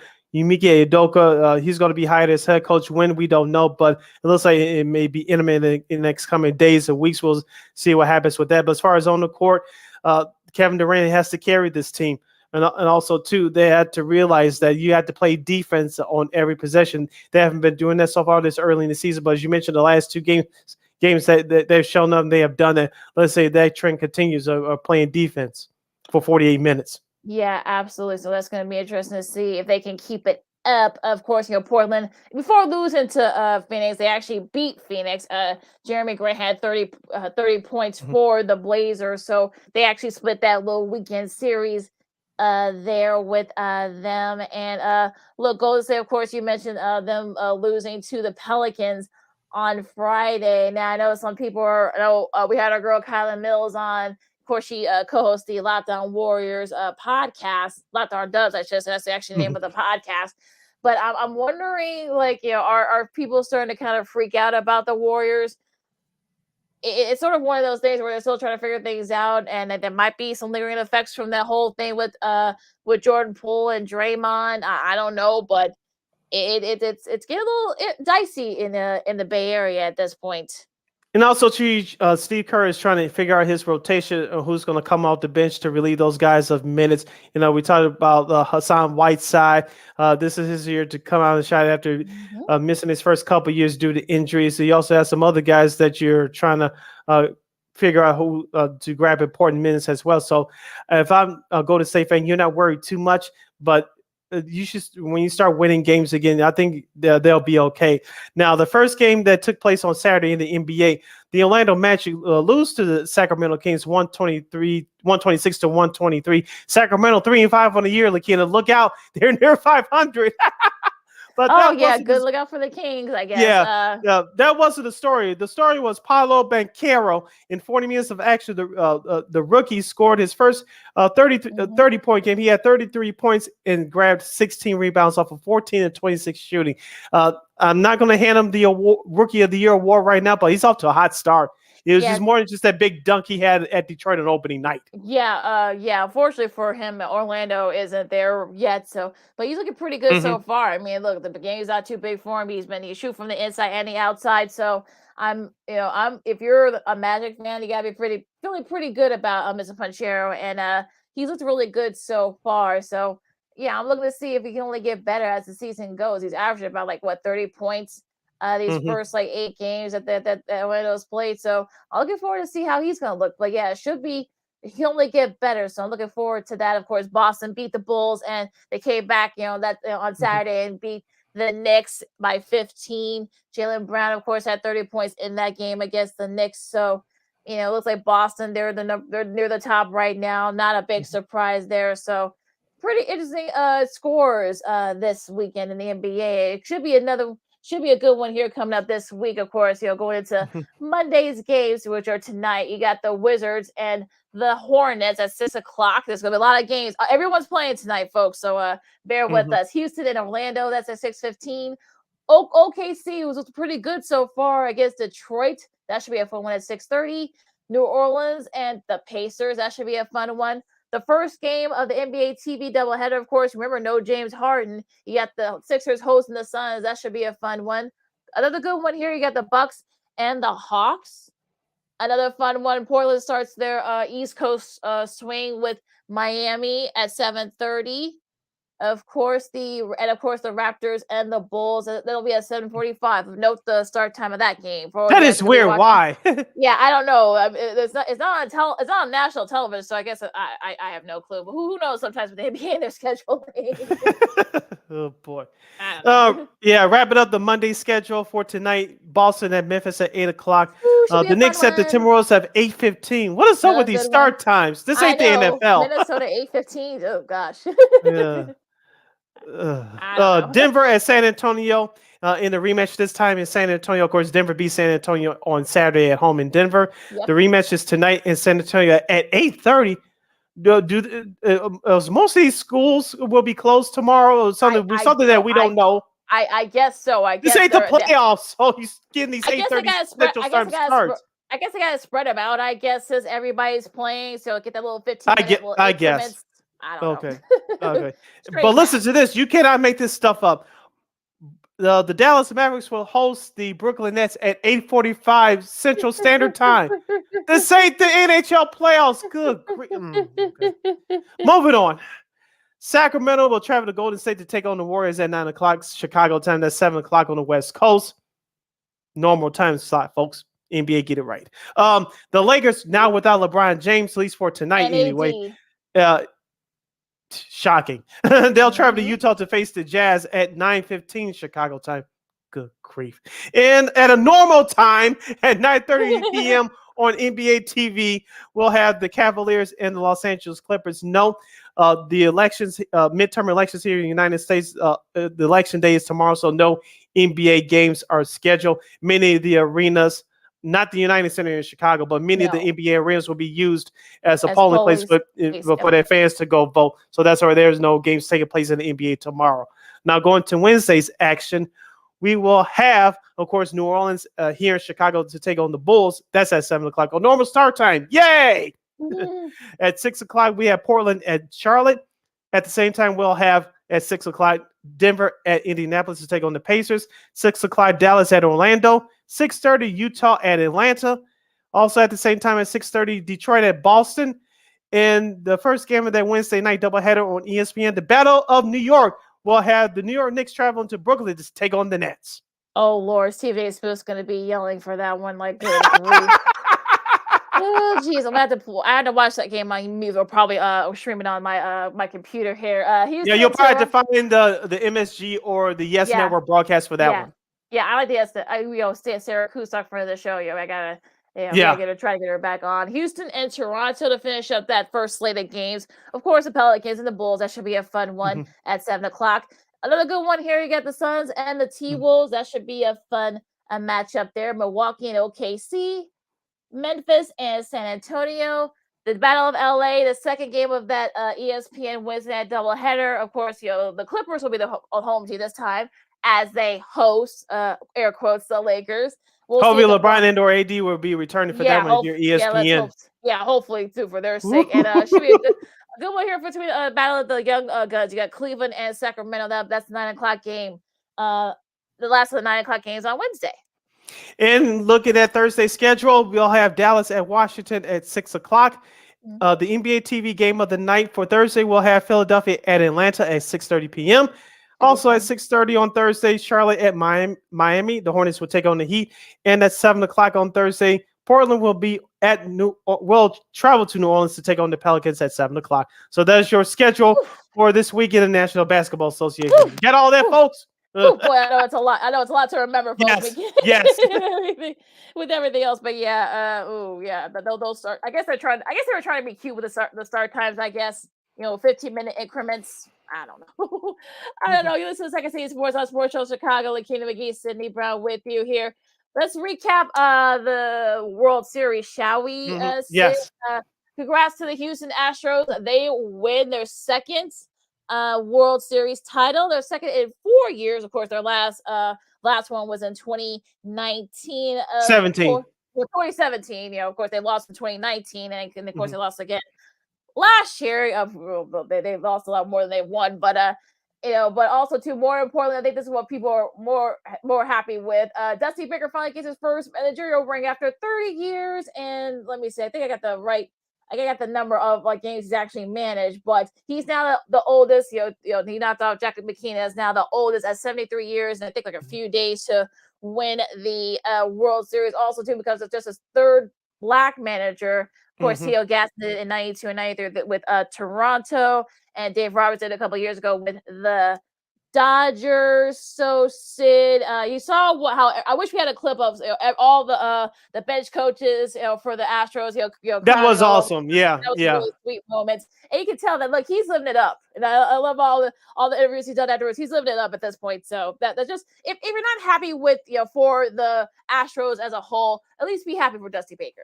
Yeah, and a couple of people on my Twitter timeline pointed this out as well. Be happy also for Trey Mancini, who was traded from Baltimore to Houston at the trade deadline. Of course, he battled cancer a couple of years ago. Now he has a World Series ring. But we're not going to talk about how it ended here in Chicago. Some of it was Dusty's fault. Some of it wasn't. Like I said, we won't get into that today.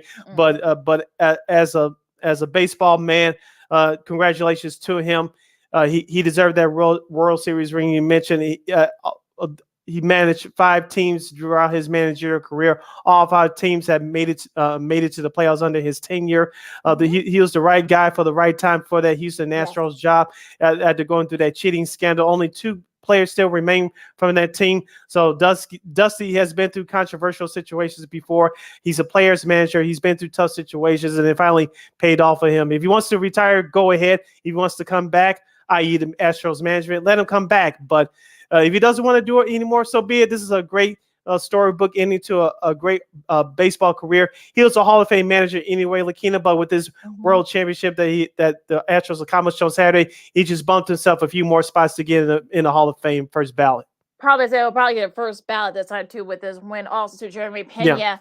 Is the first rookie since Levon Hernandez did in '97 to win World Series MVP and the third overall. Larry Sherry, who did it, back in 1959. He's also the first rookie position player to win the award. Also, too, he's won ALCS MVP November 1st because the first rookie shortstop to win a Gold Glove. Also, and then after that, he first rookie shortstop to homer in the World Series, and now, of course, became the first rookie position player to win World Series MVP. And interesting note here. Well, the first player that Dusty managed was his dad, Geronimo Pena. So, talk about a full circle moment and a feeling old moment there too. But yeah, Dusty, you're happy for him as well. And look, if you're the Phillies, I know Philly fans are a little bit, down about it, but they were playing with house money at this point. You fire your manager Joe Girardi in the first part of the season. Rob Thompson comes in. They literally sneak into the playoffs in the last week of the season. Literally, they upset the Braves. They beat the Padres. They beat the Cardinals in the wild card round. Yes, they did. Then they beat the Braves. Then they beat the Padres. And then, of course, they forced 6 games against the favorites. So, you got to be feeling pretty good. Look, hopefully you can build it if you're the Phillies. Yeah, like you said, the National League is going to be much tougher next year. Philadelphia, they took advantage as best as they could. Give Robbie Thompson, the manager of the Phillies, credit for that. They fought hard, but I think that no-hitter that happened to them in Game 4 really took a toll on them. They did bounce back in Game 5. They lost. They scraped out 2 runs, but they only scored 1 run off of Kyle Schwarber's home run in Game 6 before their bullpen, which I thought that Zach Wheels should have been taken out. He was pitching a well of a game, by the way. But that bullpen, we told you it was going to come down to bullpens and timely offense, and that's what happened on Saturday. Yordan Alvarez for the Astros blasted that 3-run home run, and off the Astros went, and that Phillies bullpen crapped in their pants. But with that being said, the Astros, they earned this one. I don't think that the booing and the jeering will ever go away. But you have to give respect to Dusty Baker. He's hung in there long enough. It's finally paid off for him. And congratulations to him. Now, as far as locally, I don't think the Cubs or White Sox are closer to where the Astros or the Phillies are as far as being those 2 teams left standing playing for a world title. The White Sox, they still believe they're in their quote-unquote competitive window. The Cubs, will see what they do in this offseason. But for the Astros, as you say, Jeremy Pena, Carlos Correa, who? Carlos who? Yeah, a lot of their guys have stepped up. Of course, we talked about Pena, we talked about Alvarez, and a couple other guys too. Also, their bullpen. They shut the Phillies down. They're the first bullpen to throw at least 40 innings in a single postseason, and post a sub 1 ERA. So that bullpen, when they needed to, they stepped up when they had to. So gotta give the Astros bullpen credit. They shut the Phillies down. Of course, yeah, they gave up that homer to the Schwarber, but they were able to come back. So that's a testament to the whole organization as well. Yeah. Before we break for the bottom of the hour, we do have breaking news from MLB.com from the White Sox, no less. Tim Anderson's $12.5 million option was exercised by the White Sox, and Josh Harrison is now a former member of the White Sox. His $5.5 million player option was declined. So your new manager, Pedro Grifo, who has to wear jersey number 5, he has it permanently now, since Josh Harrison will not be back with the ball club. And also to Jose Abreu is now a free agent, which is not really a big surprise. Now, will he be back with the White Sox? That's a whole different story, but it looks like he's not going to be. So if you're Grifo, I think you might want to, you've got guys that can play first base. So I would say, look, you tip your cap. He had, a great career with the White Sox, but it looks like he might be moving on. We'll see. Yep. Lakina, we got one more stretch to go. I know we're going to finish up strong. We're going to bring you the noise, bring in the funk, FUNK, right here on the Monday edition of Second City Sports. We'll review a wild Saturday in the world of college football for Week 10. Michigan State brought the wood to Illinois. Tennessee, y'all need to go back to Tennessee for real, as the kids would say. And LSU, Alabama gave us a classic game. We'll have Old School TV Monday and a whole lot more. I'm Sid. That's Lakina. You're listening to the Monday edition of Second City Sports right here on Sports Zone Chicago. This year, my mom got me the perfect bag for back to school. These colorful binders help me stay organized. These headphones are just what I need for studying. These new sneakers are just what I needed for the new year. This jacket is a real must-have. My parents got me the skateboard I wanted. It's pretty cool. These scissors really come in handy in art class. These colored pencils, too. These new socks, they can be a real lifesaver.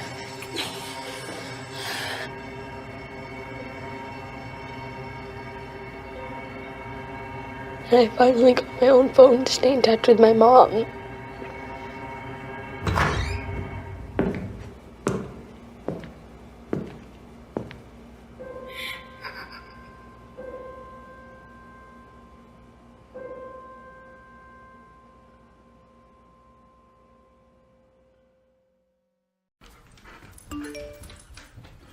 Trisha's having a sleepover tonight. Can I go? I wonder about Lucy's friends. What should I say? I know you're only 10, but one of these days a friend will offer you a drink. And alcohol at your age can lead to so many things. None of them good. So can I go to the sleepover?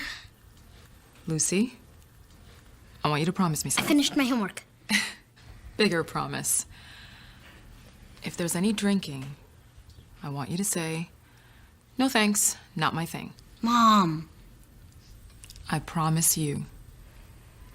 Your real friends won't care. Deal? Sure. Really? I promise, Mom. They really do hear you. Did you pack your toothbrush? For tips on how to start the talk, visit underagedrinking.samhsa.gov. A public service message from the Substance Abuse and Mental Health Services Administration.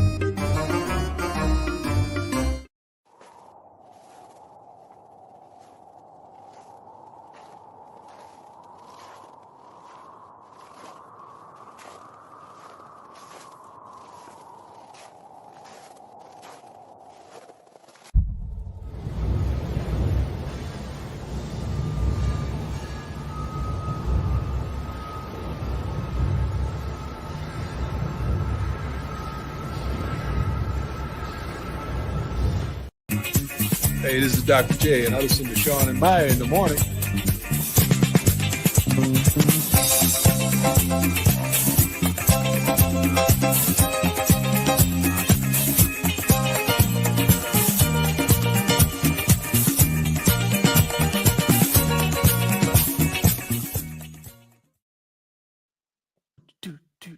Oh, I'm sorry. Welcome back to the last segment of the show, Second City Sports. We're live and live in color on the Monday edition right here on Sports Zone Chicago. I'm Sid. That's Lakina. You can get at me on the Twitter and the IG at SidKid80. Once again, that's SidKid80. That's SIDKID80. That's SIDKID80. You can follow me at Keena McGee on the Twitter and at Keena McGee on the IG. We have less than 20 minutes left. This is Extravaganza. We call it Sports Talk Radio Show. If you want to get at us via the social media, you can always go to Sports Zone Chicago's Facebook page or Sports Zone Chicago on YouTube. Type in your questions or comments in the comments section. Lakina will get that up on the screen for you. Lakina, let's review some of the key games from last Saturday from the world of college football. We'll start off locally. The Final Illini come up 8 points short as Mel Tucker's Michigan State Spartans upset the Final Illini, who are ranked number 16 in the country, 23 to 15. Mr. DeVito, Tommy DeVito, from Illinois, 25 of 37, 288 yards and 2 touchdowns. He really struggled late in that ball game. Chase Brown, 33 carries for 136 yards. He really struggled late as well. And Isaiah Williams for the Illini, 5 catches, 98 yards and 2 touchdowns. Lakina, I did watch most of this game via my television on Saturday. Illinois got out to that hot start with scoring the first touchdown on the game, but they trailed only for the second time at halftime. Of course, the only other time they trailed at halftime was their loss to Indiana. So Illinois is 0-2 on the year when trailing at halftime. Late in that ball game, Lakina, Michigan State's defense came to play. They had a couple big sacks, and Illinois' offense just couldn't get going. Also, they had a couple big turnovers as well. Yeah, you just said it, and I think, I thought we were going in order here, but I guess we're going a little bit out of order. But I could start with Illinois. But, I look, it's one of those things where, look, I warned you guys. I said, look, this could be a trap game for Illinois. And it was just that, their defense. Yes, Sidney Brown, not this Sidney Brown, but others, Chase's twin brother, Sidney, had an interception. But, the Michigan State was able to, kind of like run through the Illinois defense. And look, it's sort of one of those days where I think Mel Tucker kind of exposed some of the shortcomings from Illinois. So, look, they're still in the driver's seat in the Big Ten West, but they've got a tough one against Purdue, and they got another tough one against Michigan. So, the Big Ten West is not theirs yet. So, I think, you know what? Look, they still control their own destiny, but it's going to be hard. Yeah, especially with those two opponents you mentioned coming up. You have Purdue. I believe that game is in Champaign on Saturday. I forgot what the start time for that one was, but you have Purdue on Saturday, and then next Saturday you're at the Big House against Michigan. I hope that game is on prime time, and then of course you wrap up on Thanksgiving weekend at Northwestern. So like you said, the Big Ten West is still to be had for Illinois. I'm not jumping off that bandwagon just yet. I know they came out of nowhere with their record. Congrats to head coach Brett Bielema on a great job so far this year, despite the loss on Saturday. But they got to get back on track and with another tough game against Purdue. But I'm still confident in them. I'm not going to jump off that bandwagon just yet. No, I'm not. Look, I'm not. I wasn't on the bandwagon, nor I would jump off. And look, they had a nice showing, but I doubt. Look, that loss, killed any chances of Illinois, Michigan, hosting game day. That's not happening, unfortunately. Yeah. But going into Tennessee and Georgia, Georgia imposing their will early and often, even though they did give up a field goal early on, but it was Georgia's defense that kind of did the volunteers in. And Stetson Bennett had 2 touchdown passes for Georgia. It was also a couple of turnovers and such. They had an interception. Hendon Hooker just couldn't get it going on offense. They did make it interesting late, but they just couldn't make the big plays that they could. So that's how Tennessee. I don't know how they were number 1 in the playoffs, but I think they just wanted to kind of pad that stat a little bit. But it's fine. But yeah, you're Georgia. You sent the message saying that, hey, we're the number 1 team in the playoffs, and it probably won't be 2 when it comes out tomorrow. Yeah, I turned that game off midway through the second quarter. I did turn back to it late, but Tennessee did not show up. I told you Hooker, their quarterback for the Volunteers, he needed not to make any mistakes. He made some early, and Georgia capitalized on him. I thought this would have been a 34-point win, but don't let that final score fool you. Georgia dominated Tennessee from the opening kickoff. After that, Tennessee scored that field goal. Georgia took the game over from there. Let's go back to Big Ten action, Lakina, and let's head over to Northwestern. They hung in there for a minute. Actually, the game was tied at 7 at halftime, but Ohio State scored 14 unanswered points in the second half to come out of there with a 21-7 win. For Northwestern, Mr. Evan Hall ran the ball 30 times for 122 yards and a touchdown. Marvin Harrison Jr. for Ohio State had 5 catches for 51 yards. Lakina, I did turn to this game for a couple minutes. Call me crazy, but I thought that Ohio State was going through the motions. Yeah, this is one of those instances where I think they were playing down to their competition. I know Exactly. I know Travion Harrison didn't play, but you really didn't need him. And look, it's sort of like you could tell they were kind of dragging along. I mean, it's Northwestern. They're 1-8 now. They're 1-7. So you can kind of tell that that they were sort of trying to not to expend too much energy. They were able to kick it in, and then Northwestern outgained Ohio State at one point for most of that game, but CJ Stroud kicked it into gear and woke up, and look, it was just one of those things where for the first time in his career had a run that lasted for 20 straight. He did not have a touchdown pass. I'm talking about CJ Stroud, so that actually snaps the streak. But again, they really didn't need him to do too much of anything. Look, the running back, took care of it. Maya Wills, took care of that too. They scored the go-ahead touchdown that kind of, put it away for them. So, it's one of those things where you're kind of like, okay, it wasn't their best game, but this isn't the BCS anymore, so you don't have to worry about style points or anything like that. Exactly. So Ohio State improves their record to 9-0, 6-0 in the Big Ten. Our girl Christine the Queen Manica will be happy about this result. Notre Dame shocks the world, beating number 4 Clemson 35-14. Notre Dame scores one of their touchdowns with a blocked punt, and they scored 21 points in the fourth quarter to pull away from Clemson. Mr. Diggs for Notre Dame, Mr. Logan Diggs ran the ball 17 times for 114 yards. And for Clemson, Davis Allen, their stud tight end, 7 catches for 60 yards. I mean, look, I looked at a game. I'm like, huh? Like, where's the effort from from Clemson? And it was just one of those things where you're like, DJ Oglonier, you wonder, is he really the answer? I know they got Kate. I know they had Kate Kupnick in there, but that really didn't mean anything. And he threw one pass. It was an interception, but he probably should have been there earlier. So you wonder. Clemson fans are also wondering that is there a quarterback controversy for them? I don't know what's going on. I mean, okay, you get a nice win for Marcus Freeman. Okay. But something's going on over there at Clemson. Is it because they don't have the players? Like, a lot of their assistants are gone. I don't know, but it is what it is, I guess. But that was definitely a shocker. Another shocker came to us from the state of Louisiana. Number 10 LSU, the Tigers, pull off an upset over number 6 Alabama, defeating the Crimson Tide 32-31 in overtime by converting on a 2-point conversion. That was a gutsy call by head coach Brian Kelly. Bryce Young for Alabama, 328 yards passing and a touchdown. Mr. Jahmyr Gibbs for Alabama ran the ball 15 times for 99 yards. And Ja'Cory Brooks for the Crimson Tide, 7 catches, 97 yards, and a touchdown. Lakina, I had a chance to watch the majority of this game. Alabama, they couldn't get it going till late third quarter, early fourth quarter in terms of the scoring. They only had 6 points in the first half. They picked it up in the fourth quarter, but LSU, I told you they had to bring it defensively, not committing any dumb penalties. They pretty much played to a near perfect game up until the fourth quarter, and Alabama decided to play offense, but it was a gutsy win for LSU. Give Brian Kelly credit. They had their home fans behind them, and they earned this victory. Can we finally write Alabama off as far as participating in the college football playoff? We shall see. But if it is, this was a death nail in the coffin as far as their national title hopes. Yeah, Mason Taylor scored that touchdown and that 2-point conversion. That he's probably the big, of course, the son of Jason Taylor, and also soon to be Hall of Famer, hopefully Zach Thomas.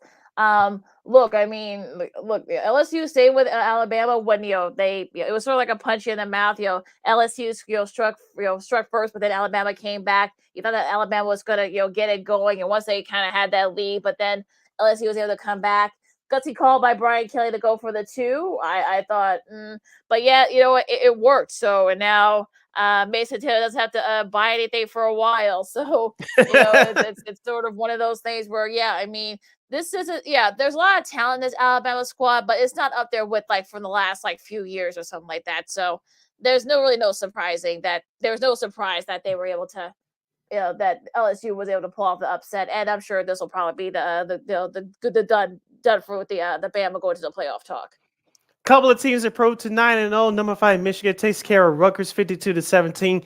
TCU gets by Texas Tech by 10, 34-24. Yeah, TCU was setting up that matchup against Texas on Saturday. That should be a fun one.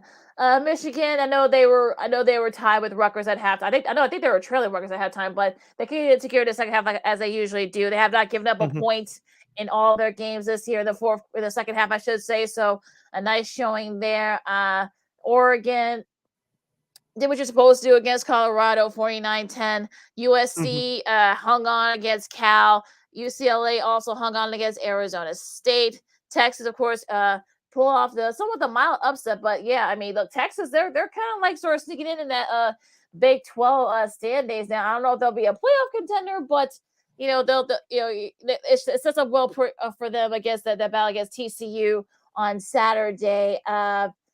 Utah holds off Arizona. Penn State hammers Indiana 45-14. North Carolina edges out Virginia. And Kansas becomes bowl eligible for the first time in a while. I think since 2008. 128 different programs have played at least one bowl game since then. So Lance Leopold, leading the way there for Kansas. So going back to a bowl game, and they can actually go to a good bowl game too if they keep winning. Yeah, and speaking of going back to Texas for a minute, Lakina, I forgot about them after they lost that close one to Alabama early in the season. But nice job by them for turning their season around. Now they're 6-3. Yep. Yeah. So like I said, it sets up that meeting with TCU on Saturday. So that could be for the Big 12. We'll see, because they only have one. I know TCU's a but they only have one loss in the Big 12 so far in conference this year. I'm talking about Texas. So we'll just see what happens there. KU takes care of OK State. Tulane, they're keeping their season going. 27-13 over Tulsa. That game against for Syracuse against Clemson, that seemed like a lifetime ago, because they've lost two straight since. Yeah, of course, losing to the Pittsburgh 19-9. So yeah, that nice fortune that they had. I know our buddy Dave Kerner, who from WBBM News Radio 780, we got to get him back on the show. He's not very happy. I'm sure other Syracuse alums, like our buddy Jordan Burnfield from WGN Radio, they're not very happy with the fortune that's turned for Syracuse, unfortunately. Yeah, Speaking of another alum, Kentucky defeated Missouri 21-17. Of course, our guy Mike Berman from NBC5, who's now covers the Bears during the football season with NBC5 Sports Chicago. That program has fallen on hard times throughout the last few weeks. Kentucky, they're not going to get into the college football playoff. They may still get a decent bowl game. They're 6-3, 3-3 in SEC play, and Kentucky, I know we were talking about them early in the season as far as them being one of the surprise teams. I know they took some bumps there in the middle part of the season. It looks like they're starting to get it together here late. Yeah, it looks like they may, like I said, they might get finish strong and perhaps maybe go to a really good bowl game. Wake Forest and NC State. NC State gets the best of them, 30-21. It was really the defense that kind of led the sort of like the offense, but it was a defense too. NC State's defense intercepted Sam Hartman 3 times. So I think I believe one of them was a pick 6, if I'm not mistaken. So NC State is still trying to hang on in the Coastal Division. So because luckily for Clemson, that loss against Notre Dame doesn't count to the ACC since Notre Dame is independent. But if you're NC State, you still kind of have an outside shot against the ACC championship game. Yep. Going back to the Big Ten, I did watch some of this game, even though it was raining like crazy here in Chicago. My Minnesota Golden Gophers, PJ Flatt and Tanner Morgan, yay! They came back from an early 10-0 deficit to defeat Nebraska 20-13. Mr. Jackson, Daniel Jackson, that is, from Minnesota. Mr. Jackson, if you nasty. Janet Jackson reference. All right, kids, let's line up. Mr. Daniel Jackson from Minnesota, he had 5 catches for 88 yards. Mr. Mohamed Ibrahim had 32 carries for 128 yards and 2 touchdowns. Lakina, I forgot the statistic, but the last few times that Minnesota trailed about 10 points or more, they lost. They ended that trend last Saturday. So a big win for the Golden Gophers, improving to 3-3 overall in Big Ten play, 6-3 overall. Yeah, they still got an outside shot of winning the West, but they got to hope that Illinois goes to the complete free-for-all. So that's there's still a chance. There's still a shot. So if you're Minnesota, you got to hope keep winning your games and hope that the Illini loses a couple of their games at some point. So you still got an outside shot to win that Big Ten West. So probably their best showing, I think, the last few weeks. I'm talking about Minnesota. Now, speaking of Purdue, they lose to Iowa 24-3. So they can't afford to have no more losses. I'm talking about Purdue if they want to have that shot and perhaps maybe knocking Illinois off of the Big Ten West. So it'll be interesting to see what happens with that coming up. Wisconsin, they also do have an outside shot. They beat Maryland 22-10. UCF number 25, I should say. UCF avoids a letdown. Beating Memphis, in a close one. I watched a little bit of this game. It was a close one here, but a nice showing by UCF. They still got the whole national championship thing. It's a little nutty. Probably one of the crazier finishes here. UTSA beat UAB 44-38 in double overtime. That was a crazy game if you guys watched that one. Another crazy one staying in the American, 76-63. SMU beats Houston. No, that's not. No, basketball season does not start till tonight, folks. These are new or not. But I was thinking about Eric Dickerson in that 30 for 30 documentary from back in the day. Yeah. Tanner Morkiel, I should say, had 379 yards and 9 touchdowns. 9 touchdowns for him. That is he had also had a rushing touchdown as well. He had 7 passing touchdowns and a rushing touchdown at halftime. He joins Lamar Jackson, who did it back in 2016 against Charlotte as the only FBS players to record such a thing. It's actually, of course, the highest scoring regular season game in FBS history. So if you weren't a big fan of this game, you like defense. So I'll just leave it at that. Yeah. And speaking of the opposite, let's go to the Big 12 in office. Reigns supreme as Baylor outlasts Oklahoma 38-35. Baylor now 4-2 in Big 12 play at the rebound after a tough start to the season. Oklahoma still going through it. They're 5-4, 2-4 in Big 12 play. Mr. Craig Williams had a day for himself for Baylor. The running back had 25 carries for 192 yards and 2 big touchdowns. Yeah, Baylor still has a shot in the Big 12. So, if you're a Baylor fan, you gotta be feeling pretty good about your chance of perhaps maybe sneaking into the Big 12 championship again. So, we'll see what happens there. Florida State, I didn't even bother watching this game, so I want to keep it short and sweet with this one. 45-3 over Miami. When it went to like 21-3, I was like, I was like, when it went to 21-3, I was like, whatever. But in SEC play, excuse me, in SEC play, we had Mississippi State, the Bulldogs, take care of Auburn.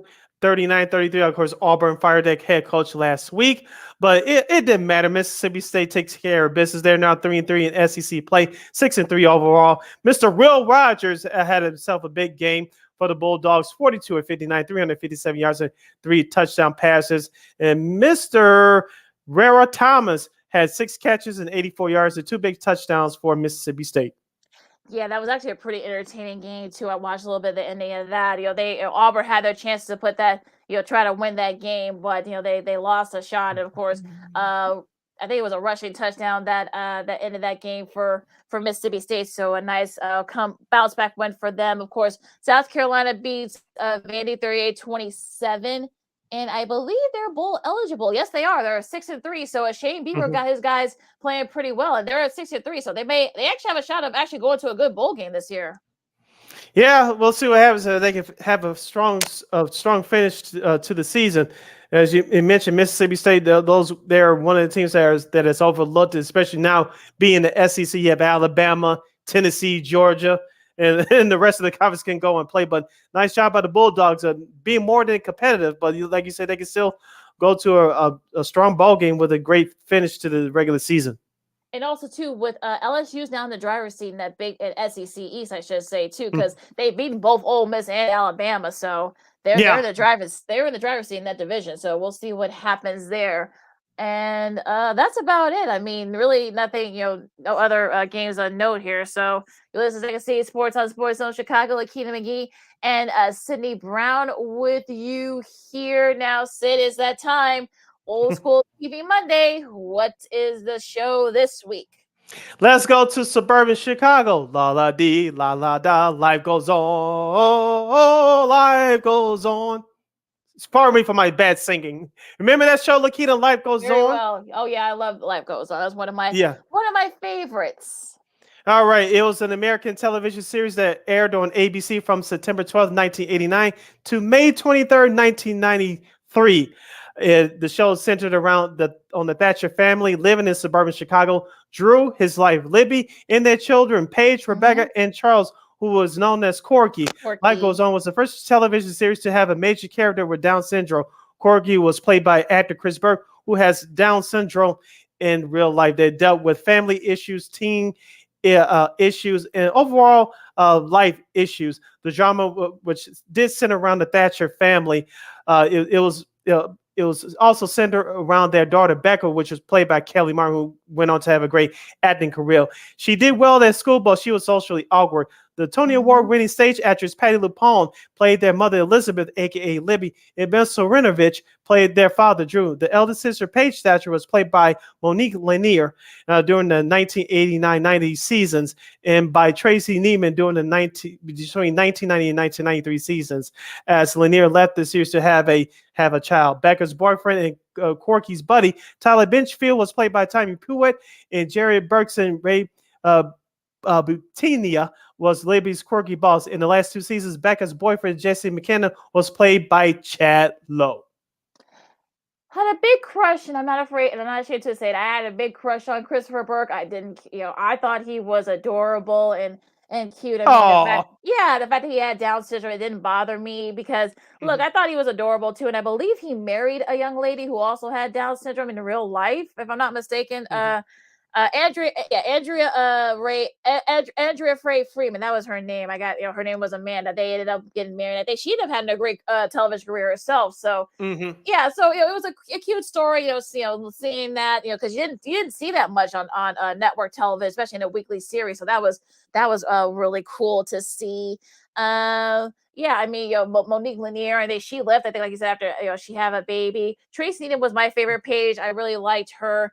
Yeah. So they really didn't show it too much in the last couple of seasons. They kind of started the series around Becca, Kelly Martin's Becca, and of course, Jesse McKenna, who had AIDS. that was a rare occurrence in weekly television. You Yeah. didn't really hear too much about it back in the day. They were actually some shows were actually avoid talking about it.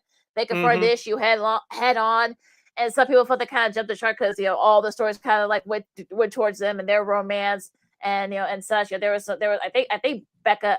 Look, it's been a few years since I watched this series because I kind of tuned out after those last couple of seasons because of that reasoning, but. I believe Chad's character died in the last couple. I'm not sure because, like I said, it's been a while. But yeah, I think that's what happened there. But I love the parents. Bill and Patty, of course. She's a Tony Award-winning actress. I think she ended up going back to Broadway too after the series ended, I believe. And also Bill did as well. But yeah, it was one of those shows that kind of. It wasn't afraid to go there when it came to issues. It talked about AIDS. It talked about drinking, drugs. They did racism and also anti-Semitism at points. But yeah, I mean, it was a really good show. And I think I remember one of the writers said that they actually had to make sure that because ABC was very meticulous in their scripts. I remember them. I remember them saying, especially when it came to Chad's character and the AIDS and such, they were actually very carefully how they presented it. So, but it actually ended up being a really good show. And yeah, I think I watched it every week for as long as I could. And yeah, it very underrated series, I believe. Yeah, a couple of notes here. Each episode it was set in the suburbs of Chicago, Glenbrook and Northbrook to be exact. Glenbrook, Illinois. Each episode's opening credits ended up with a shot of Arnold, the family dog. I remember he was put in the cast too as Arnold, the semi-wonder dog. Apparently forgotten by the family in their rush to get ready for the day. He sits in the kitchen with his empty food bowl in his mouth. Opens his in his mouth and lets it drop to the floor. The show's producers received a constant trickle of letters each week from viewers who thought this was cruel. So in the final episode's opening credits, the bag of dog food spills out out by a nearby cabinet. Yeah, that was actually pretty cute the way they did that in the end. Because there were a lot of folks. I feel like, oh, well, y'all forgot to feed the dog. I mean, it was just so how rude, especially to try doing that now. A lot of dog lovers and pet lovers out there. They're more outspoken now than ever before.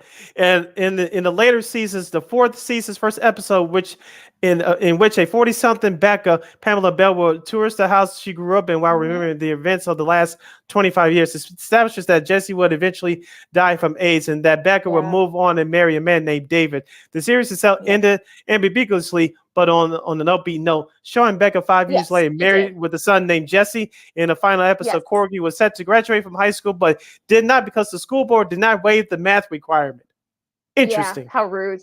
Yeah, like I said, I stopped watching it by then, but that's something about right about what happened there. Yeah, they did actually, they did the whole flash forward and such, but of course he didn't die on the show, but I think as the season went on, Jesse's did die, and I think Tommy Pruitt who Tyler who liked Becca, but she chose Jesse and he ended up leaving and such, so he was written out unfortunately, but it was one of those shows that I think really kind of was well ahead of its time.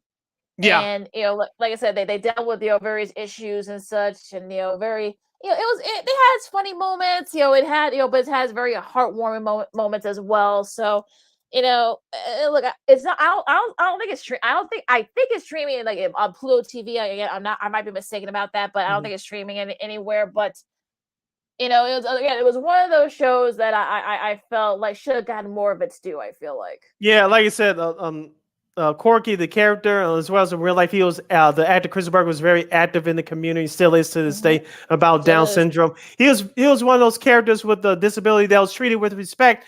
The other person that played the character, I think it was actually cerebral palsy. Remember cousin Jerry from Facts of Life the decade before, and that was you remember definitely at that time, people with disabilities, you knew about them, they weren't shown on primetime TV with respect like that. Yeah, and it actually, unfortunately, they didn't treat her very well either in the end, because I remember she said in interviews that once they didn't get the Emmy when she appeared in those episodes, they wrote the character out. Remember in those last few years, in the later years, you didn't see Jerry that much that was That's why. true. Yeah. So, Yeah. I would for in this case, Corky was still very prominent. He was still driving story. So the difference a decade makes. Yeah. Yeah. And our times have changed as well. So we salute the ABC TV series. Life goes on. Lakina, close us out. On that note, you can follow me at Kingdom McGee on the Twitter and at Kingdom McGee on the IG. You can follow yours truly, Sydney Brown, on Twitter and the IG at SidKid80. Once again, that's SidKid80. That's SIDKIDA0. That's SIDKIDA0. Make sure you download that Sports Zone Chicago app wherever you get your apps. Make sure you follow Sports Zone Chicago on all social media platforms. And make sure you follow Warren Media on all social media platforms as well. Facebook, Twitter, Instagram, and YouTube. And please subscribe to our podcast at War on Anchor. That's WARR on Anchor. We are available on all podcast platforms, including our iHeartRadio app. And thank you very much in advance for your support. Like, share, subscribe, and tell your friends. And catch What's Up Cuz tonight with our guys Jason Palmer and Coach Lance C. Irving. They'll have Billy Moore, who was the guy that murdered Simeon basketball star Benji Wilson back in 1984. They'll have an in-depth interview with him tonight. If Billy Moore rings a bell to you, remember that ESPN 30 for 30 they did on Benji a decade ago. He was in that documentary as well. So I'm sure they're going to ask him questions about how did he get in that documentary and what was the process going on behind it and what's Mr. Moore doing now. So catch that interview tonight at 6 p.m. Central Standard Time right here on Sports Zone Chicago. Also, yeah, he was only 14 at the time, so he only ended up serving until he was like 21. So he was, got out of jail. But I'm sure he'll catch up what he's going on today and he has a new book out, Until the Lion Speaks. Right. Yeah. So you guys can check that out. What's Up Cuz tonight. But also don't forget you catch us, their show and us anytime you want on Roku TV. Go to your favorite app, favorite Play Store, Google Play Store, Apple Play Store, whatever Play Store you got. Go on Roku at the Roku channel. Look up Sports Zone Chicago. You can catch, of course, our show. What's Up Cuz, Sean and Maya. The Smoke Fellas, all other shows and such, anytime you want. And also don't forget, we also have, I can find the freaking flyer here. We'll be hosting a viewing party on November 20th for the Bears game against Atlanta. The doors will open at 11 o'clock. It'll be at Output 1758 West Grand Avenue, not too far from the United Center. Drink some ice cold Miller Lite. The doors will open at 11 a.m. Just in time for that game. So you can meet Sean, Maya, and the rest of the crew. I don't think I'll be there because that's the week before Thanksgiving. So I got a lot I gotta do. So, I probably won't be there, unfortunately. But look, enjoy some ice cold Miller Lite beer on me, on us. Yes, and hopefully we can watch a Bears victory over the Atlanta Falcons. Don't forget, you can get Second City Sports live and in living color every Monday, every Friday from noon to 2 p.m. Central Standard Time right here on Sports Zone Chicago. One more again, as you young folks would say. Catch Second City Sports live and in living color every Monday, every Friday from noon to 2 p.m. Central Standard Time right here on Sports Zone Chicago. All right, folks, enjoy the weather out there. If you haven't voted yet, vote. It's very important. If you haven't dropped out those ballots or if you're going to vote tomorrow, do it. Also, if you're going to watch, and do it early because it's going to be nice out, so the weather's not an excuse. Yeah, so you can't use that as an excuse anymore, folks. At least not here in Illinois. So make sure you guys get out there and vote if you haven't voted already. If you're not going to get vaccinated, wash your hands and just be good to each other. This has been Second City Sports on Sports Zone Chicago, and we'll see you Friday. Go Bulls. Holla!